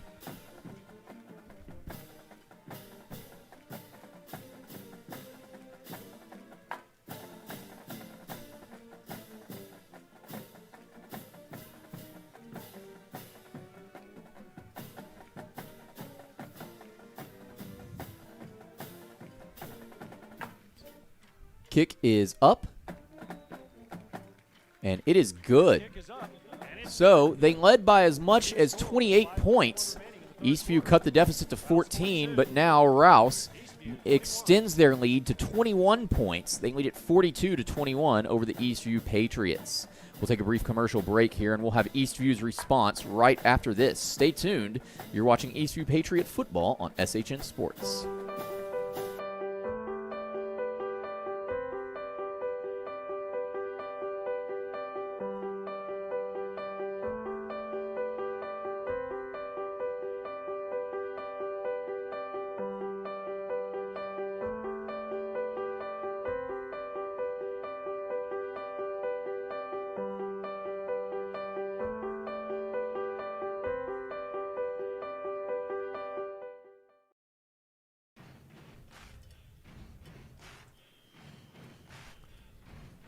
Back here at AC Bible Junior Memorial Stadium, where with 5:41 to go here in the third quarter, the Rouse Raiders have extended their lead over the Eastview Patriots to 42-21 following a 3-yard rush on the ground on 4th and inches by quarterback Mason Shorb. As this kickoff will not be returned. Fair catch called for and made by the Patriots. And it looks like a little bit of words were being exchanged by both teams. The Rouse coaching staff kind of looking at the referees, expecting a flag to be thrown. They will not get that flag. Instead, it'll be 1st and 10 Eastview from their own 37-yard line. Adams in the gun on first down. Takes the snap, and it's a handoff to Amarian Brooks, and Amarian Brooks is just wrapped up at the line of scrimmage by Dylan Clough. Carrying the ball for the Patriots. Brought down for a short gain by Dylan Clough.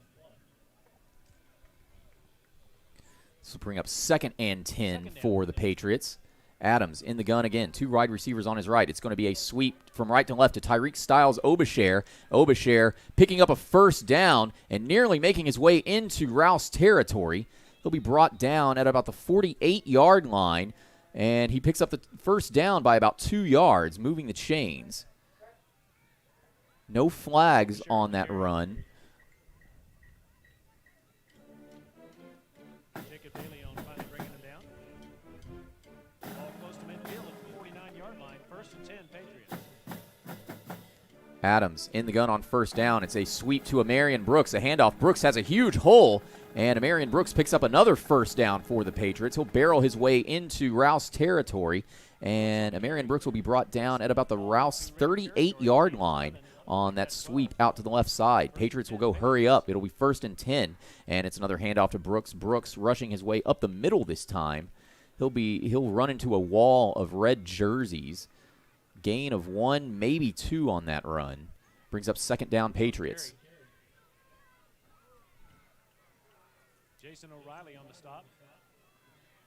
Short gain on the play of 1, 2nd and 9 at the 38. 2nd down for the Patriots. Adams takes the snap. It's a handoff to Tyreek Styles Obasher. Obasher rushes left, has nowhere to go, tries to rush right again, and now barreling his way up the left sideline, fighting for yards and nearly picking up a first down. That'll be about 8 yards gained on that run by TSO. And this will set up 3rd down and 1 for the Patriots. Makes it 3rd and 1 at the 30. Adams on 3rd down. He's going to keep it himself, faking a handoff and rush up the middle. He'll pick up the first down. Peyton Adams using those legs and doing a great job of converting on 3rd down and moving the chains. So this will be first down, Eastview. Ball will be spotted at the Rouse 28-yard line. Adams in the gun. 2 wide receivers to his right. It's a handoff to Amarian Brooks, and Amarian Brooks has a huge hole up the middle. He's able to gain some decent yardage, 5, maybe 6 yards on that carry before being brought down just shy of the 20-yard line. Brooks on the carry. Aaron Brangan making the stop. This will bring up second down and 3. The ball will be marked at the Rouse 21-yard line. Adams in the gun. It's another handoff to Brooks, who has a hole, and Brooks picks up a first down, and he's still barreling his way inside the 20. Gets his way inside the 15 and is tackled at around the 10-yard line. Brooks fights his way down to the 12-yard line. So this will set up a 1st and 10 Patriots at the Rouse 12-yard line. Adams now. It's another handoff to TSO, and Tyreek Styles-Obasher sweeping out to the left side, getting his way to the 5-yard line before being stopped, nearly picking up another first down for the Patriots here. As the Patriots go hurry up, this will be second down and 3. Ball on the Rouse 6-yard line. The Patriots now. Adams in the gun. Fakes a handoff, and he's under pressure. He's going to roll out to the left side. Throws into the end zone and falls incomplete. That pass was intended for Charles Ross. So this will bring up third down and 3 for the Patriots, temporarily stopping the clock. 2:22 to go here in the third quarter. Rouse leads at 42-21. But the Patriots are knocking on the door of the end zone. They want to cut this deficit back down to 14. If you're just tuning in, the key difference in this score, Rouse has converted 2 interceptions from Eastview into points. As Peyton Adams will keep this ball himself and scramble away on the quarterback keeper. Barrels his way inside the 5. He'll pick up a first down, but is tackled before he can make it into the end zone. So this will be 1st and goal Patriots from the 2. And Adams will hurry up. It's a handoff to Amarian Brooks. And Brooks tries to spin his way into the end zone, but great defense by the Rouse defensive line. Oh, no, they're going to give him the touchdown. I'm sorry, I never saw the referees give a signal. But they're saying Amarian Brooks broke the plane. So that'll be a 2-yard touchdown run for Amarian Brooks, his first of the evening. Emilio Vargas out to attempt the PAT, but the play is blown dead because of a flag. We're going to back him up. False start. False start against the Patriots.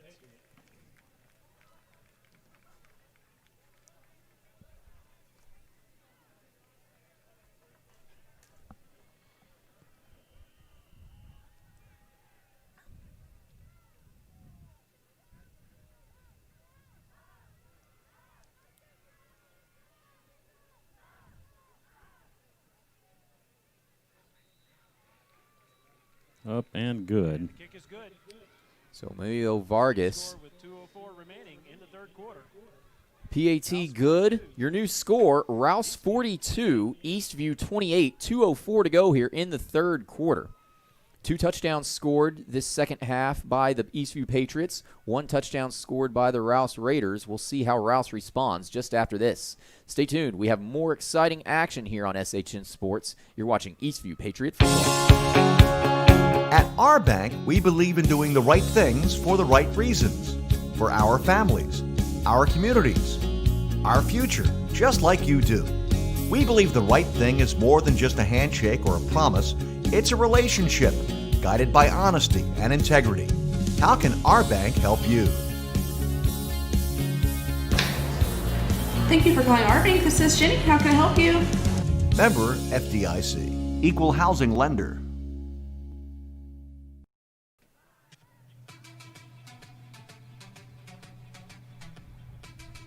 Back here at AC Bible Junior Memorial Stadium, where following a 2-yard touchdown run on 1st and goal from Amarian Brooks, the Patriots cut their deficit to 14 points.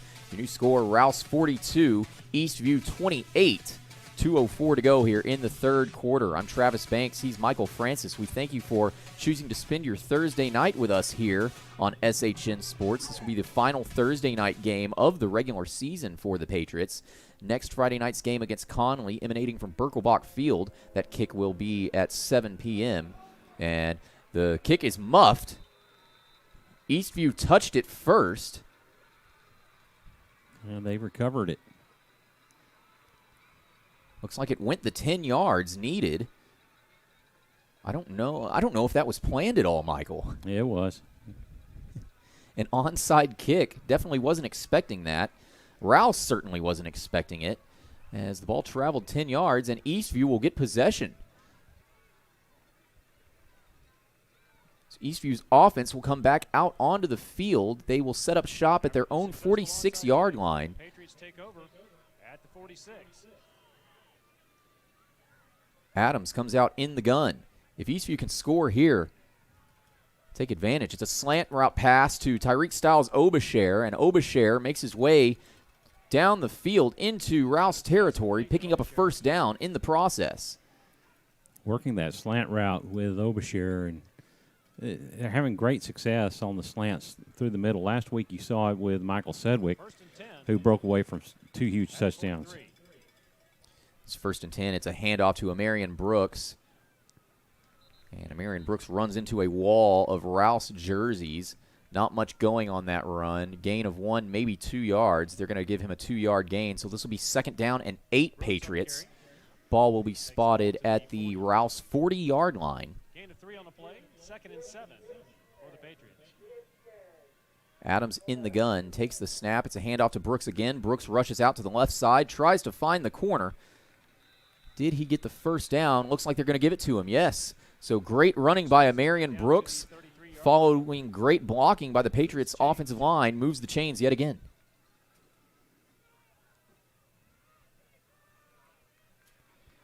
Adams on 1st down now. Ball on the Rouse 33-yard line. Adams hands the ball off to Brooks yet again, and Amarian Brooks rushing up the middle towards the left hash mark. He'll pick up a solid 4, maybe 5 yards on that run. This will bring up 2nd down Patriots. And we have got an injured Patriot down on the field.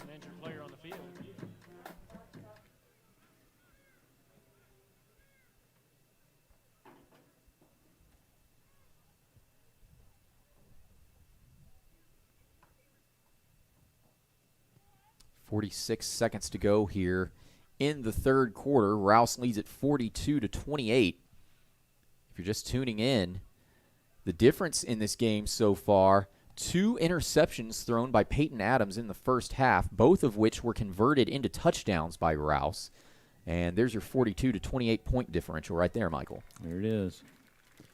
Turnovers loom large, and you got one back with that onside kick, so you definitely need to convert it into points. And the Patriots are driving. They have a lot of momentum at the moment.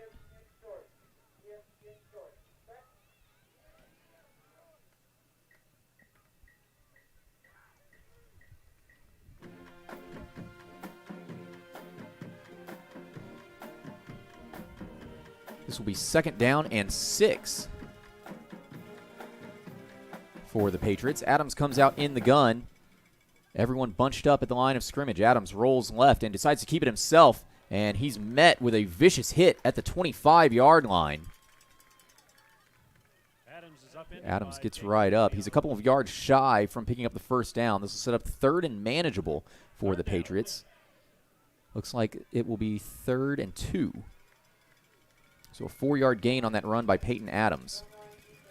Patriots on 3rd down. Adams in the gun. 3 receivers to his right. It's a handoff to Amarian Brooks, who rushes up the middle, down the left hash mark. Did he get the first down? That remains to be seen. We'll see where the referees spot the ball.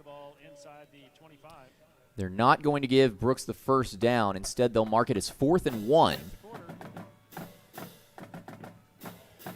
And that will be the final play of the third quarter. So we will take a brief pause, and when we return, we will have the exciting conclusion of this ball game. Don't go anywhere, because with first place in District 13 5A on the line for both of these teams, the final 12 minutes of this ball game should be action-packed and exciting. So don't go anywhere. At the end of 3, Rouse leads at 42-28. We'll be right back after these messages. You're watching Eastview Patriot football on SHN Sports. You know, some people only talk about social distancing like it's a bad thing. But as the day tripper traveling all over Texas, and with a Don Hewlett truck or SUV to take me anywhere I want to go, social distancing isn't really that bad at all. So, how far away is your Don Hewlett Chevrolet going to take you? Find new roads in Georgetown and at donhewlett.com. Don Hewlett, Texas True.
This broadcast on SHN Sports is brought to you in part by our bank. You belong here. We take the time to listen to you and your financial needs and desires in order to help you create unique solutions that will help you achieve those goals. Ideal Signs. Looking for something extra to get your business noticed? Ideal Signs specializes in custom signage and large digital format printing. Visit signsforsports.com.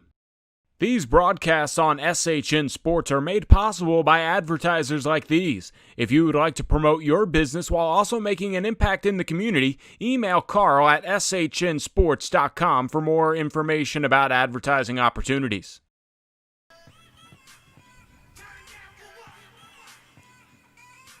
Welcome back.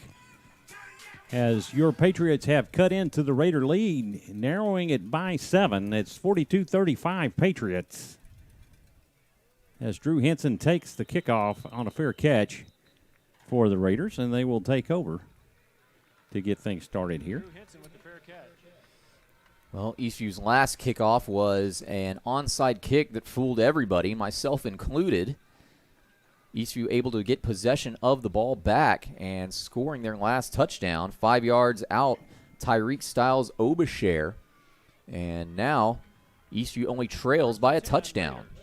Well, you got a critical stop that you got to make here, and hopefully they can do that and get the ball back and get some more points on the board. Both teams have all 3 timeouts, as on first down this will be a sweep to one of the wide receivers. That's Troy Oliver, making his way from the 25 to the 30-yard line. A solid 5-yard gain by Troy Oliver. And Rouse, let's bring up 2nd and 5 for the Raiders.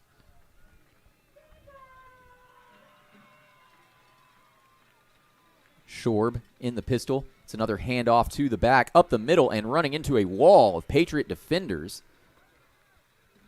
On the tackle for the Patriots was Vance Hurd. Daniel on the carry. That was Calvin Daniels on the carry as well. He runs into Vance Hurd. So this will bring up 3rd down and 4. A gain of 1 on that carry by Daniels. Huge 3rd down here for the Patriots. Shorb comes out in the gun. 2 receivers to his left. And they got a Patriot defender to jump off sides. This is a free play. They're going to chunk it deep. And the pass intended for Troy Oliver will fly out of bounds. But one of the defensive linemen for the Patriots got caught jumping off sides. So this should be an automatic 1st down for the Patriots. Or for the Raiders, I'm sorry.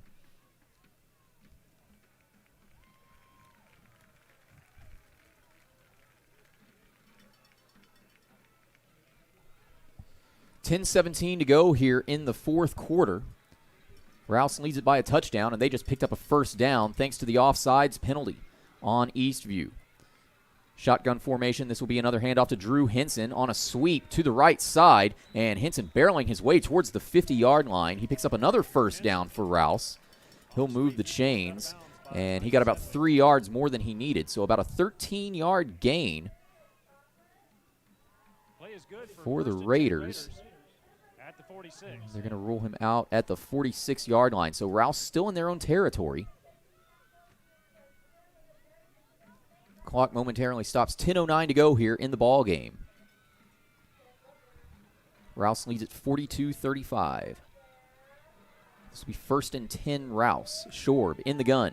2 receivers on each side. Shorb fakes a handoff, drops back, looks, throws over the middle. He has a man. It's Troy Oliver. The pass is tipped by Michael Sedgwick. Falls incomplete. But boy, Michael Sedgwick had a really good shot at making a one-handed interception there. He just couldn't haul it in. Outstanding effort by Sedgwick. Because that pass was on the money. Both receiver and defender had an equal shot at making that catch or interception. Instead, it falls incomplete. 10 minutes to go exactly as the clock is stopped on that incomplete pass. 10 minutes to go in this ball game. Rouse leads at 42-35. It'll be 2nd and 10. Shorb in the gun. 2 receivers on each side. Shorb fakes a handoff, throws to Troy Oliver, throws a bullet to Troy Oliver that flies through his hands and falls incomplete. This will bring up 3rd and 10. Yeah, he threw that on a rope. That was a bullet. It was a steak that had a lot of sauce on it, as I sometimes like to say. Right. But, man, you're right. Troy Oliver, had he been able to pull that in, that would have been dangerous for the Patriots. 3rd down now. Shorb in the gun. 2 receivers on each side. Shorb takes the snap, fakes a handoff, throws over the middle, and it is caught by Drew Henson at the 40-yard line for a 1st down. That's a gain of about 15. And Drew Henson moving the chains on that completion. So the Raiders have an extra set of downs to work with now. It'll be 1st and 10, ball on the Eastview 39-yard line as the Raiders enter Eastview territory. And on 1st down, it's a handoff to Daniels. Calvin Daniels rushing towards the left side. Nearly picks up a 1st down, a solid run for 8, maybe 9 yards. Thomas Thornburg making the tackle for the Patriots. It'll bring up 2nd down and maybe about 1 yard line. Maybe about 1 yard to go. Yeah, 2nd and 1 for the Raiders. 2nd and 2 at 31. 9:13 and counting to go here in the ball game. Rouse leads it by a touchdown. It's another handoff to Daniels on 2nd down. And he should pick up this 1st down here. He runs into a wall of Patriots defenders. Daniels surges down inside the 30-yard line. And they are going to give him the 1st down, so that'll move the chains. Raiders have a fresh set of downs now. 9 minutes to go and counting in the ball game. Rouse lead is at 42-35. They're looking to expand on that lead. Mason Shorb looking to his sidelines for instructions. He'll come out in a pistol formation. 2 receivers to his right. Shorb on first down. It's a handoff to Daniels. And Daniels tries to get around the right side, the edge. Can't quite get there. He'll still pick up a few yards. Looks like a gain of about 3. Daniels once again on the carry. And so this will bring up 2nd down and 7 here for the Raiders. Gain of 3. Brings up 2nd and 7. Raiders appear to be chewing as much clock as possible. 8:18 to go and counting here in the ball game. On 2nd down, Short fakes a handoff, throws to the right side, and it falls incomplete, nearly intercepted by Michael Sedgwick. The pass intended for Troy Oliver Jr., and this will bring up 3rd down and 6 for the Raiders now. The clock momentarily stops on the incomplete pass with 8:10 to go in the ball game. Man, he almost had that. That would have been a critical turnover right there. Keep Rouse out of the end zone and put your offense back on the field where you've scored your past 2 possessions. This will be 3rd down and 7 now. Shorb throws, and it is caught. Troy Oliver, he'll barrel his way into the end zone for the touchdown, 24 yards. And that just puts a dagger into the hearts of Eastview and the rest of the team. You still have a lot of time and a lot of opportunity here. This in no way is a death knell for the Patriots. You just got to make some corrections and get out there and take it to Rouse and do what you got to do to win this ball game. Well, if there's one thing about this Patriots squad, they love overcoming adversity. As the PAT is up, and it is good. So with 8:01 to go here in the ball game, Rouse retakes a 14-point lead. Your new score, Rouse 49, Eastview 35. We still got 8 minutes, 1 second of football left to play, though. We'll see how Eastview responds right after this. Stay tuned. You're watching Eastview Patriot football on SHN Sports. Hey, it's Chip from Hewlett Volkswagen. It's that time of year for fall, football, and family. And our family has been making it easy on your family for almost 20 years, like with our new Express online shopping tool, where you can find the perfect Volkswagen fit for your life and budget. This month, save $3,600 on a new 2020 Jetta S. You can drive away in a brand new Volkswagen for under $20,000. We have a lot to choose from. Hewlett Volkswagen, off I-35 in Westinghouse, or see for yourself at hewlettvw.com.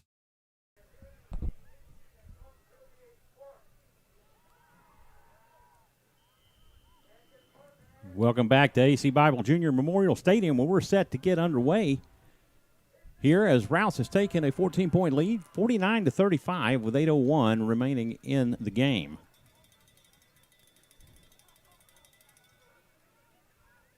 Rouse's kickoff will be taken at the 20-yard line.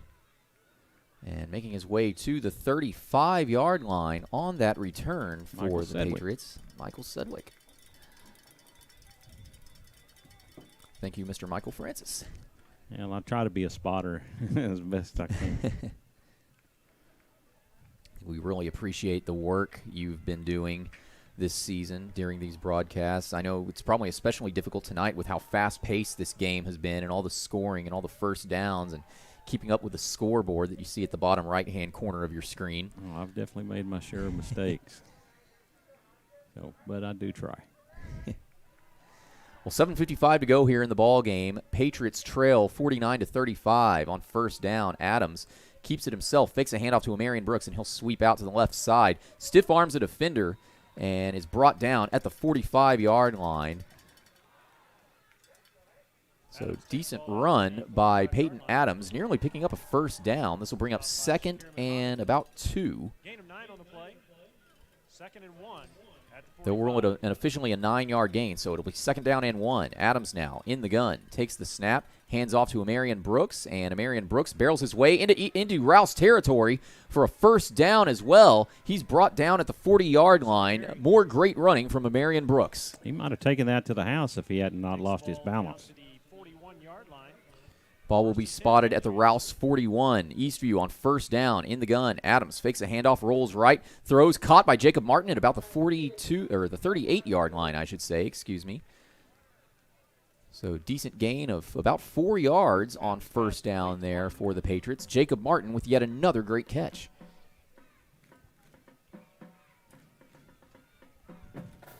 Just under 7 minutes to go here in the ball game. Rouse leads at 49-35, but the Patriots are driving.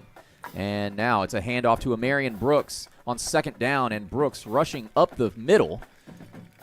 Short gain of about 2 yards. He'll be brought down at the 35-yard line. This will bring up third down for the Patriots. Third down and 5 to be exact. Jason O'Reilly and Caden Westbrook combining for the stop. Third down. And third down, Patriots now. They'll send a man in motion from right to left. It's Tyreek Styles Obasher, and it's a sweep to Obasher. Obasher has some space. He makes it to the 30 to the 25-yard line. He's hit and stumbles and falls out of bounds, but Tyreek Styles Obasher picks up a first down for the Patriots. Clock will stop with 6:17 to go in the ball game. 6:17 remaining in the game. Adams on first down now, in the gun. Fakes a handoff, throws, caught by Michael Sedgwick at the 20. Michael Sedgwick tries to sidestep a defender, makes his way to the 15-yard line, and is shoved out of bounds. We'll see if they give him the first down. He might have been about an inch short. They are not moving the chains yet. And it will indeed, no, they're going to move the chains. They're going to give him the first down. So great job by Michael Sedgwick there. It'll be 1st and 10 Patriots now. Another handoff to Tyreek Styles Obasher. And Obasher sweeping out to the right side, inside the 10, inside the 5, and nearly missing the end zone. And running out of bounds on his own is Tyreek Styles Obasher. Another great run in a series of them. This moves the chains again for the second time in a row for the Patriots. This will bring up 1st and goal. From the 4-yard line, to be exact.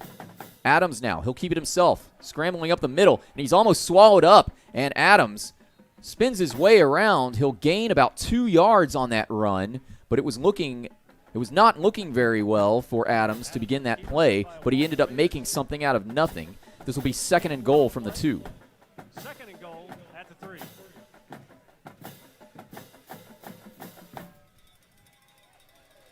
Second and goal for the Patriots. Adams in the gun. He's got 2 receivers to his left on the far side. He'll hand off to Marion Brooks, and Marion Brooks rushes into the end zone for the 3-yard touchdown. Ryder Wagner, touchdown.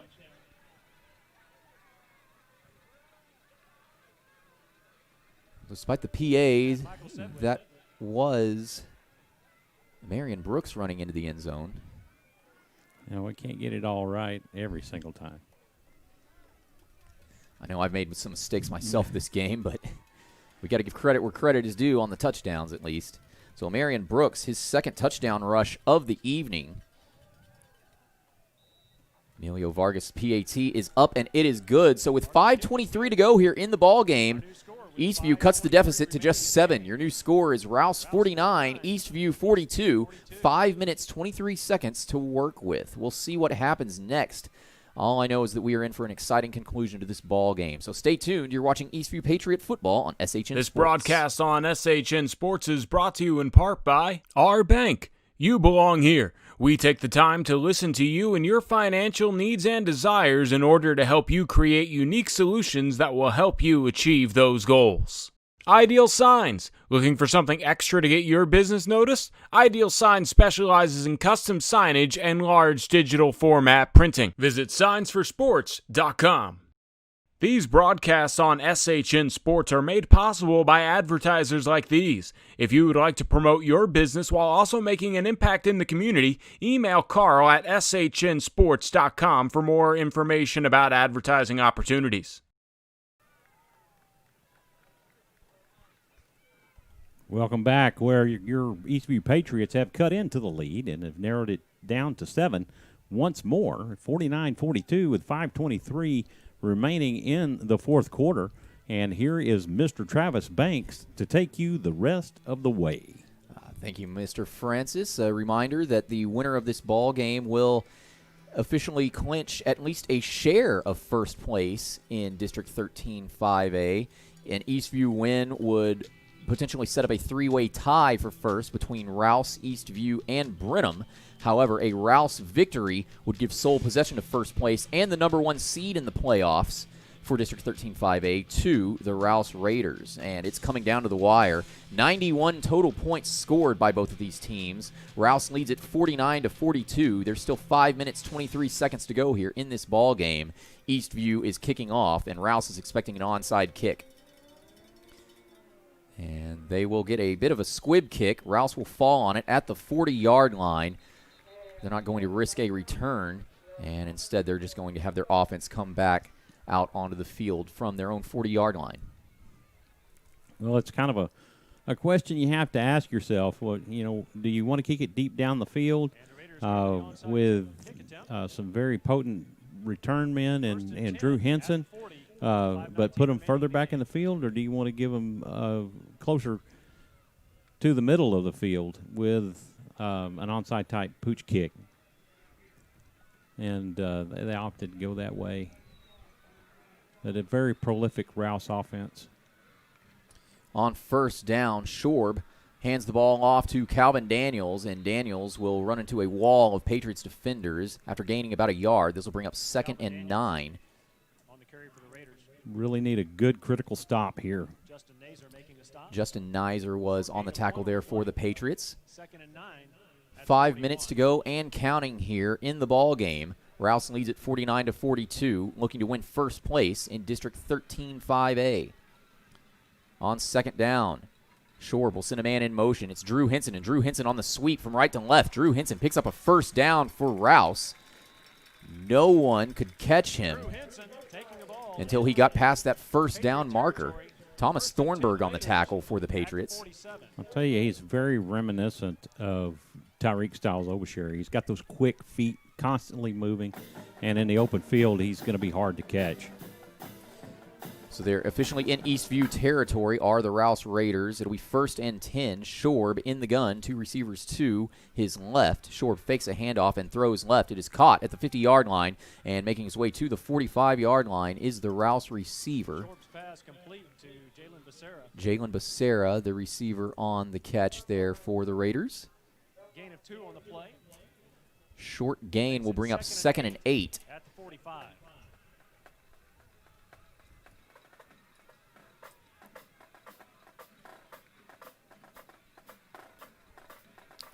4 minutes to go and counting here in the ball game. Both teams have all 3 timeouts, and Rouse is going to run as much time off the clock as possible. 10 seconds and counting on the play clock. And as the ball is snapped, the referees blow the whistle, blowing the play dead. False start. False start on Rouse, so that'll move them back a few yards.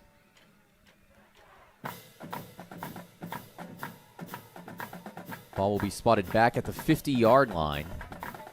And this will make it 2nd and 12. Excuse me, 2nd and 13.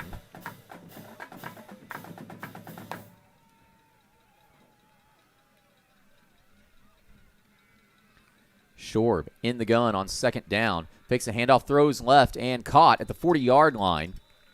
That is Jalen Becerra yet again. He falls after making the catch. And this will set up 3rd down and about 2 here for the Raiders. As the clock continues to tick. 3:10 and counting to go here in the ball game. Man, the accuracy of Mason Shorb is very, very impressive, Travis.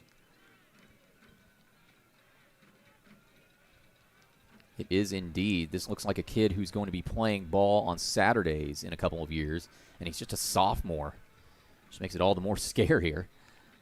Shorb on 3rd down will take the snap, but the play is blown dead. Timeout, Rouse.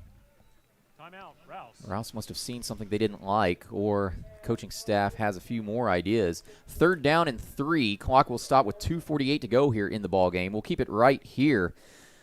But we're set up for a great conclusion to this ball game. Rouse leads at 49-42. Again, winner of this ball game, Michael, gets at least a share of first place in District 13 5A. Well, at least if it's Eastview. You know, if it's Rouse, and you've already mentioned this, of course they will be in control of first place in the district. being undefeated in the district so far if they walk away with this victory. They're 2 minutes and 48 seconds away from doing that, but Eastview has all of their timeouts remaining. They just need to make a critical stop. You can't let Rouse score on this drive. You've got to make a stop right here. It's 3rd down and 3. A critical stop needs to take place here. Something I forgot to mention during the pregame, Michael, these teams have both met twice before in recent history, actually since Eastview began playing varsity football. The first was on September 9th, 2016. Rouse won that game in Georgetown, Eastview winning the return matchup in 2017 by a field goal, 25-22. On 3rd down, it's going to be a handoff to Daniels, and Daniels is stuffed behind the line of scrimmage by Justin Nizer. Oh, that was Thomas Thornburg. I'm sorry, I saw number 50 out there. He jumped in after Thornburg already had him to the ground. That was a critical stop right there. And so now it looks like Eastview has called their first timeout of the second half. 2:41 to go here in the ball game, and the Rouse Raiders are facing 4th down from the Eastview 43-yard line. Looks like about 4th and 6 on this. The scoreboard actually has it 4th and 11. Well, my question to you, Michael, is if you're Rouse, do you punt this ball away and rely on your defense, or do you go for it and try to run the clock out? Hell, just knowing what I know from Coach Mann, he's one that'll go for it. And Mason Shorb is still on the field, so what does that tell you? This will be 4th and call it 6. Shorb in the gun. Huge 4th down that could determine the ball game here. Shorb takes the snap. No, he's going to punt it away. Michael Sedgwick nearly touches the ball, but does not. It'll take a Rouse bounce and stop at about the 15-yard line. They'll roll it down at the 16-yard line. So now Eastview has 2 minutes, 31 seconds to work with, and they need to go 84 yards into the end zone to tie this ball game up. I'll tell you what, this is a nail-biter right here, Travis. Eastview has worked for this, and they've worked themselves back into this ball game. They're 7 points from tying this game up, and they are in the driver's seat right now of being able to do that. They just need to continue what they've been doing on the past few drives because they've been scoring. And they've been controlling the ball and doing a good job of moving it. Adams on 1st down takes the snap, and he's going to step into the pocket, keep it himself, and scramble. He has a huge hole up the middle, and he scrambles to the 26, maybe the 27-yard line. And they're not going to give him the 1st down. They're saying he was about a yard short. So this will be 2nd down for the Patriots. Adams now taking the snap and looks left, and he's going to keep it himself. And it looks like he threw the ball away. That'll be a late hit on Peyton Adams. Yep. That was a bad mistake by that young man for Rouse. That was Josh Hagan, who has made a number of great defensive plays for the Raiders this evening, has a number of tackles. You've probably heard the PA announcer calling his name quite a bit, but this late hit roughing the passer will move the chains automatically for Eastview and give them some even better field position to work with here. Clock is temporarily stopped with 2:06 to go in the ball game. Patriots trail 42-49.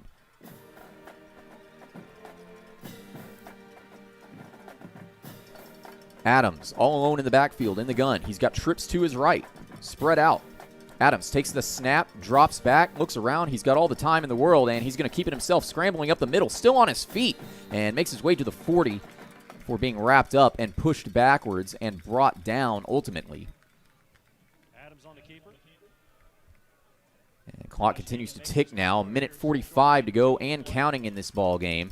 Patriots still have 2 timeouts remaining. It'll be 2nd down and about 8. Adams, all alone in the backfield, takes the snap from the gun, throws right, is caught at the 45-yard line by Charles Ross. Clock will continue to tick as this sets up 3rd down, and Eastview will take a timeout. Their 2nd timeout of this 4th quarter, their 2nd half. clock will stop with 1:27 to go here in the ball game. Eastview trails, I should say, 49-42. And I'll tell you what, this is a nail biter, Travis. This is how, in a perfect world, every football game with these high of stakes would turn out. Right. You know, it looked rough for the Patriots there for a while, but what do they do at halftime? They make the adjustments they need to make. They've come out here, in the second half, and when they've been in possession of the ball, they have controlled the clock, they have put it in the end zone, and now they've given themselves an opportunity to at least tie this game.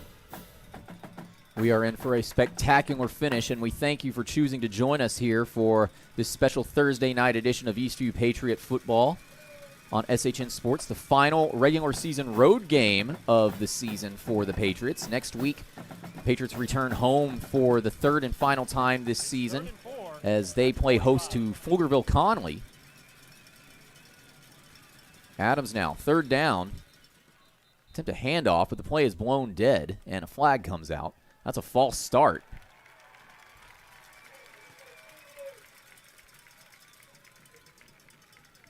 So the Patriots will move 5 yards backwards. A 3rd and 4 will now turn into 3rd and 9. Ball will be spotted back at the 40-yard line of Eastview. 3rd and 9 at the 40. Adams now in the gun. He's got trips to his right. Fakes a handoff, throws to Tyreek Styles-Obasher. The pass is tipped off of Obasher's fingers, nearly intercepted, falls incomplete. That was a dangerous throw right there as he threw into coverage and dodged a bullet, but you're down to 4th and 9, and this is the ball game right here.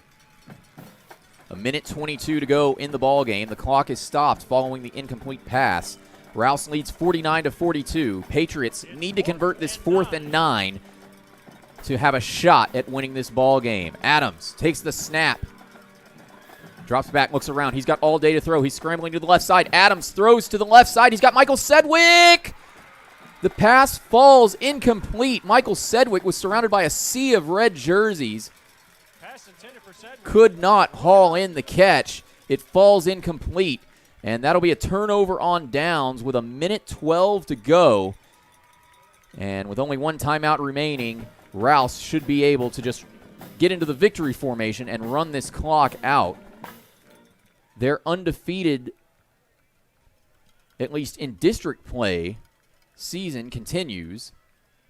And their winning streak will increase to 6 games, whereas the Patriots will fall short following a 3-game winning streak.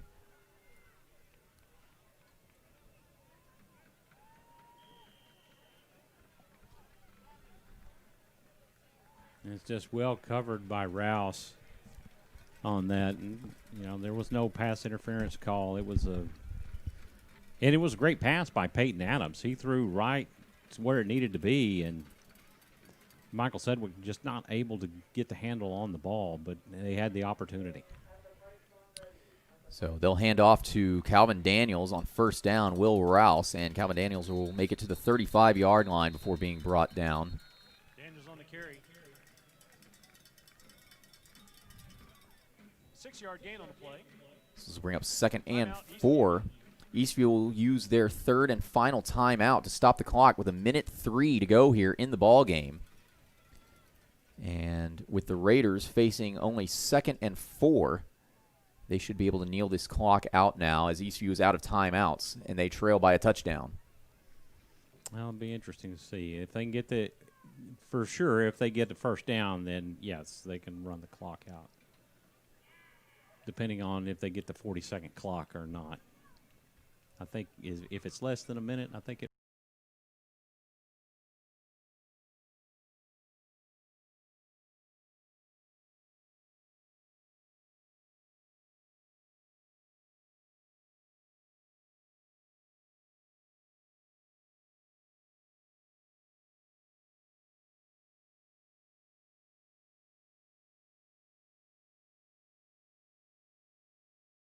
From Eastview the past 2 weeks. In the past 2 weeks, they've put 97 points on the board. And Mason Schorb will, from the pistol formation, ultimately kneel the ball out. Loss of about 6 yards brings up 3rd down and long for the Raiders, but the clock continues to tick. 45 seconds to go here. Rouse is 1 kneel down away from clinching first place in District 13 5A.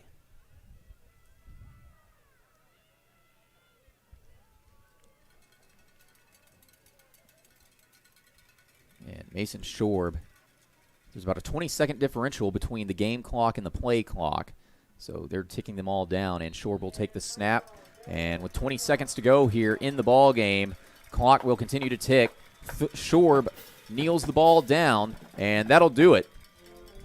From AC Bible Junior Memorial Stadium, Rouse survives a scare from Eastview to clinch first place in District 13 5A and clinch the #1 seed in the playoffs for this region. Well, they face Glenn next week. If they win next week, they definitely have sole possession of first place. Brenham faces Cedar Creek tomorrow, and most likely will win that game unless the unforeseeable happens. But Rouse right now in sole possession of first place in District 13 5A D2. And our hats off to them. They played well tonight. They played well enough to win. The sad part about it for the Eastview Patriots is you had 2 turnovers that turned into points. And, and really Eastview made up for at least one of those turnovers with that onside kick. Yeah. And that was basically the 7-point differential. But as you said, ultimately it was just too much for the Patriots to overcome. Now, they did trail by as much as 28 points at one point in this ball game. And but again, Coach Feacock has this team used to overcoming adversity. They do, and they're a very gritty team, and we've mentioned that throughout the season, just how exciting they are. They just made some mistakes that ended up costing them, and you saw 2 very evenly matched teams play here tonight, much like you saw in Brenham. 2 very evenly matched football teams play against each other, and the games could have went either way. Eastview has a very solid team, and they can be happy with what they have because they've got nothing to hang their heads about. They've played solid football, just a couple of mistakes that ended up costing them, and it cost them the game in this case. Those 2 turnovers that turned into 14 points, Travis. Indeed. So, again, final score, Rouse 49, Eastview 42. Rouse clinches first place in District 13 5A. Eastview has clinched a playoff spot.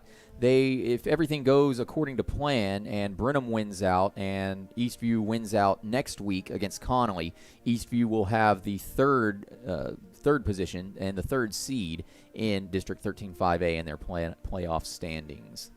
We will take our final commercial break. We'll have a brief wrap-up following that, and we'll be right back after this. Once again, your final score from AC Bible Junior Memorial Stadium, Rouse 49, Eastview 42. We'll be back after this.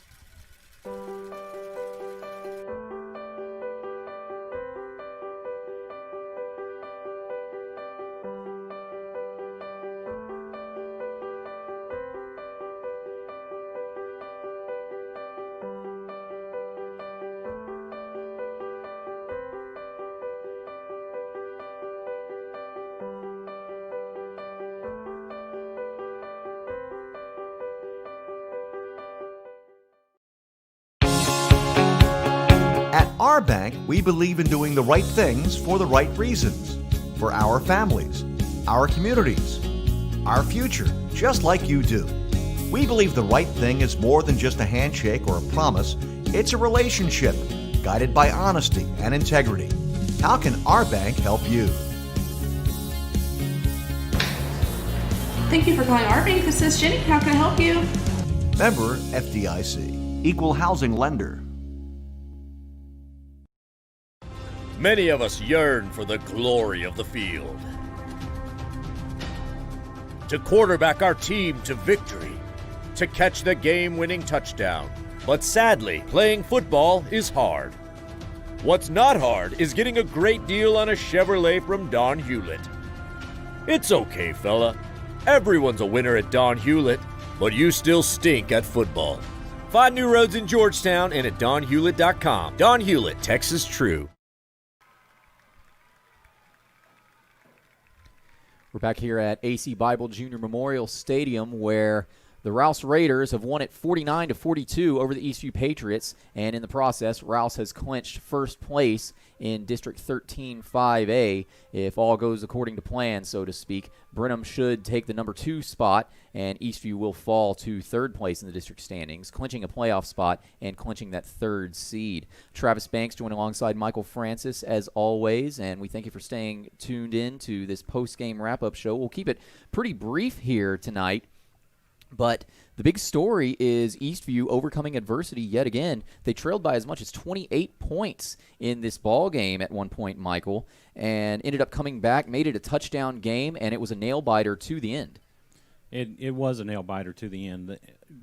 Eastview gave themselves an opportunity to tie this ball game, even being down after those 2 critical turnovers that turned into points. They still climbed back into this, Travis. It shows the resiliency of this team and what Coach Feacock and his staff have been able to do with these young men in the 2 years that he's been here now. So it's very exciting to see. Eastview Patriot football is going to continue to improve. They may have lost this one and are no longer in contention for a district championship, but they gave themselves the opportunity to be there. But that being said, once you get in the playoffs, hey, it's all new again. Okay, so you start off then, it's a new season, and you play until you lose out, and then you're done. So you've got those opportunities. And you could end up playing for a state championship. Rouse went very deep in the playoffs back 2012, 2013, where, they were, I think, in their 4th year. And they took it all the way to the semifinals, state semifinals, where they faced a very good Georgetown Eagle football team that went on the next game to face Denton Geyer in the state championship. So when the playoffs are around, it's Texas high school football, and anything can happen. Coach Feacock is no stranger to Texas high school playoff football, and anything can happen. Indeed, and Patriots and Patriots fans don't need to hang their heads in shame over this ball game. I mean, it was a fight until the end. It was only with about 90 seconds left when Eastview had that turnover on downs that pretty much ended the ball game. But again, 91 combined total points scored by both of these squads. Eastview overcoming adversity. Marion Brooks stepping up in the absence of Isaiah Quentin Jackson due to injury. Right. He never returned to the field after being helped off of the field. I believe that was earlier on in the third quarter, but Marion Brooks ended up getting into the end zone twice. Tyreek Styles Obasher with 3 total touchdowns on the evening. He had a breakout game tonight, Travis. He was extremely impressive. He got to flash his speed and on slants and sweeps around the outside, and he made things happen with his feet, and that's what champions do. Hats off to Peyton Adams after throwing 2 picks. He never hung his head, and he did what champions do. They come back, and they gave themselves an opportunity to play for the tie in this ball game, and unfortunately it just didn't fall their way tonight. Indeed. As you mentioned, Michael, the key difference in this ball game being turnovers.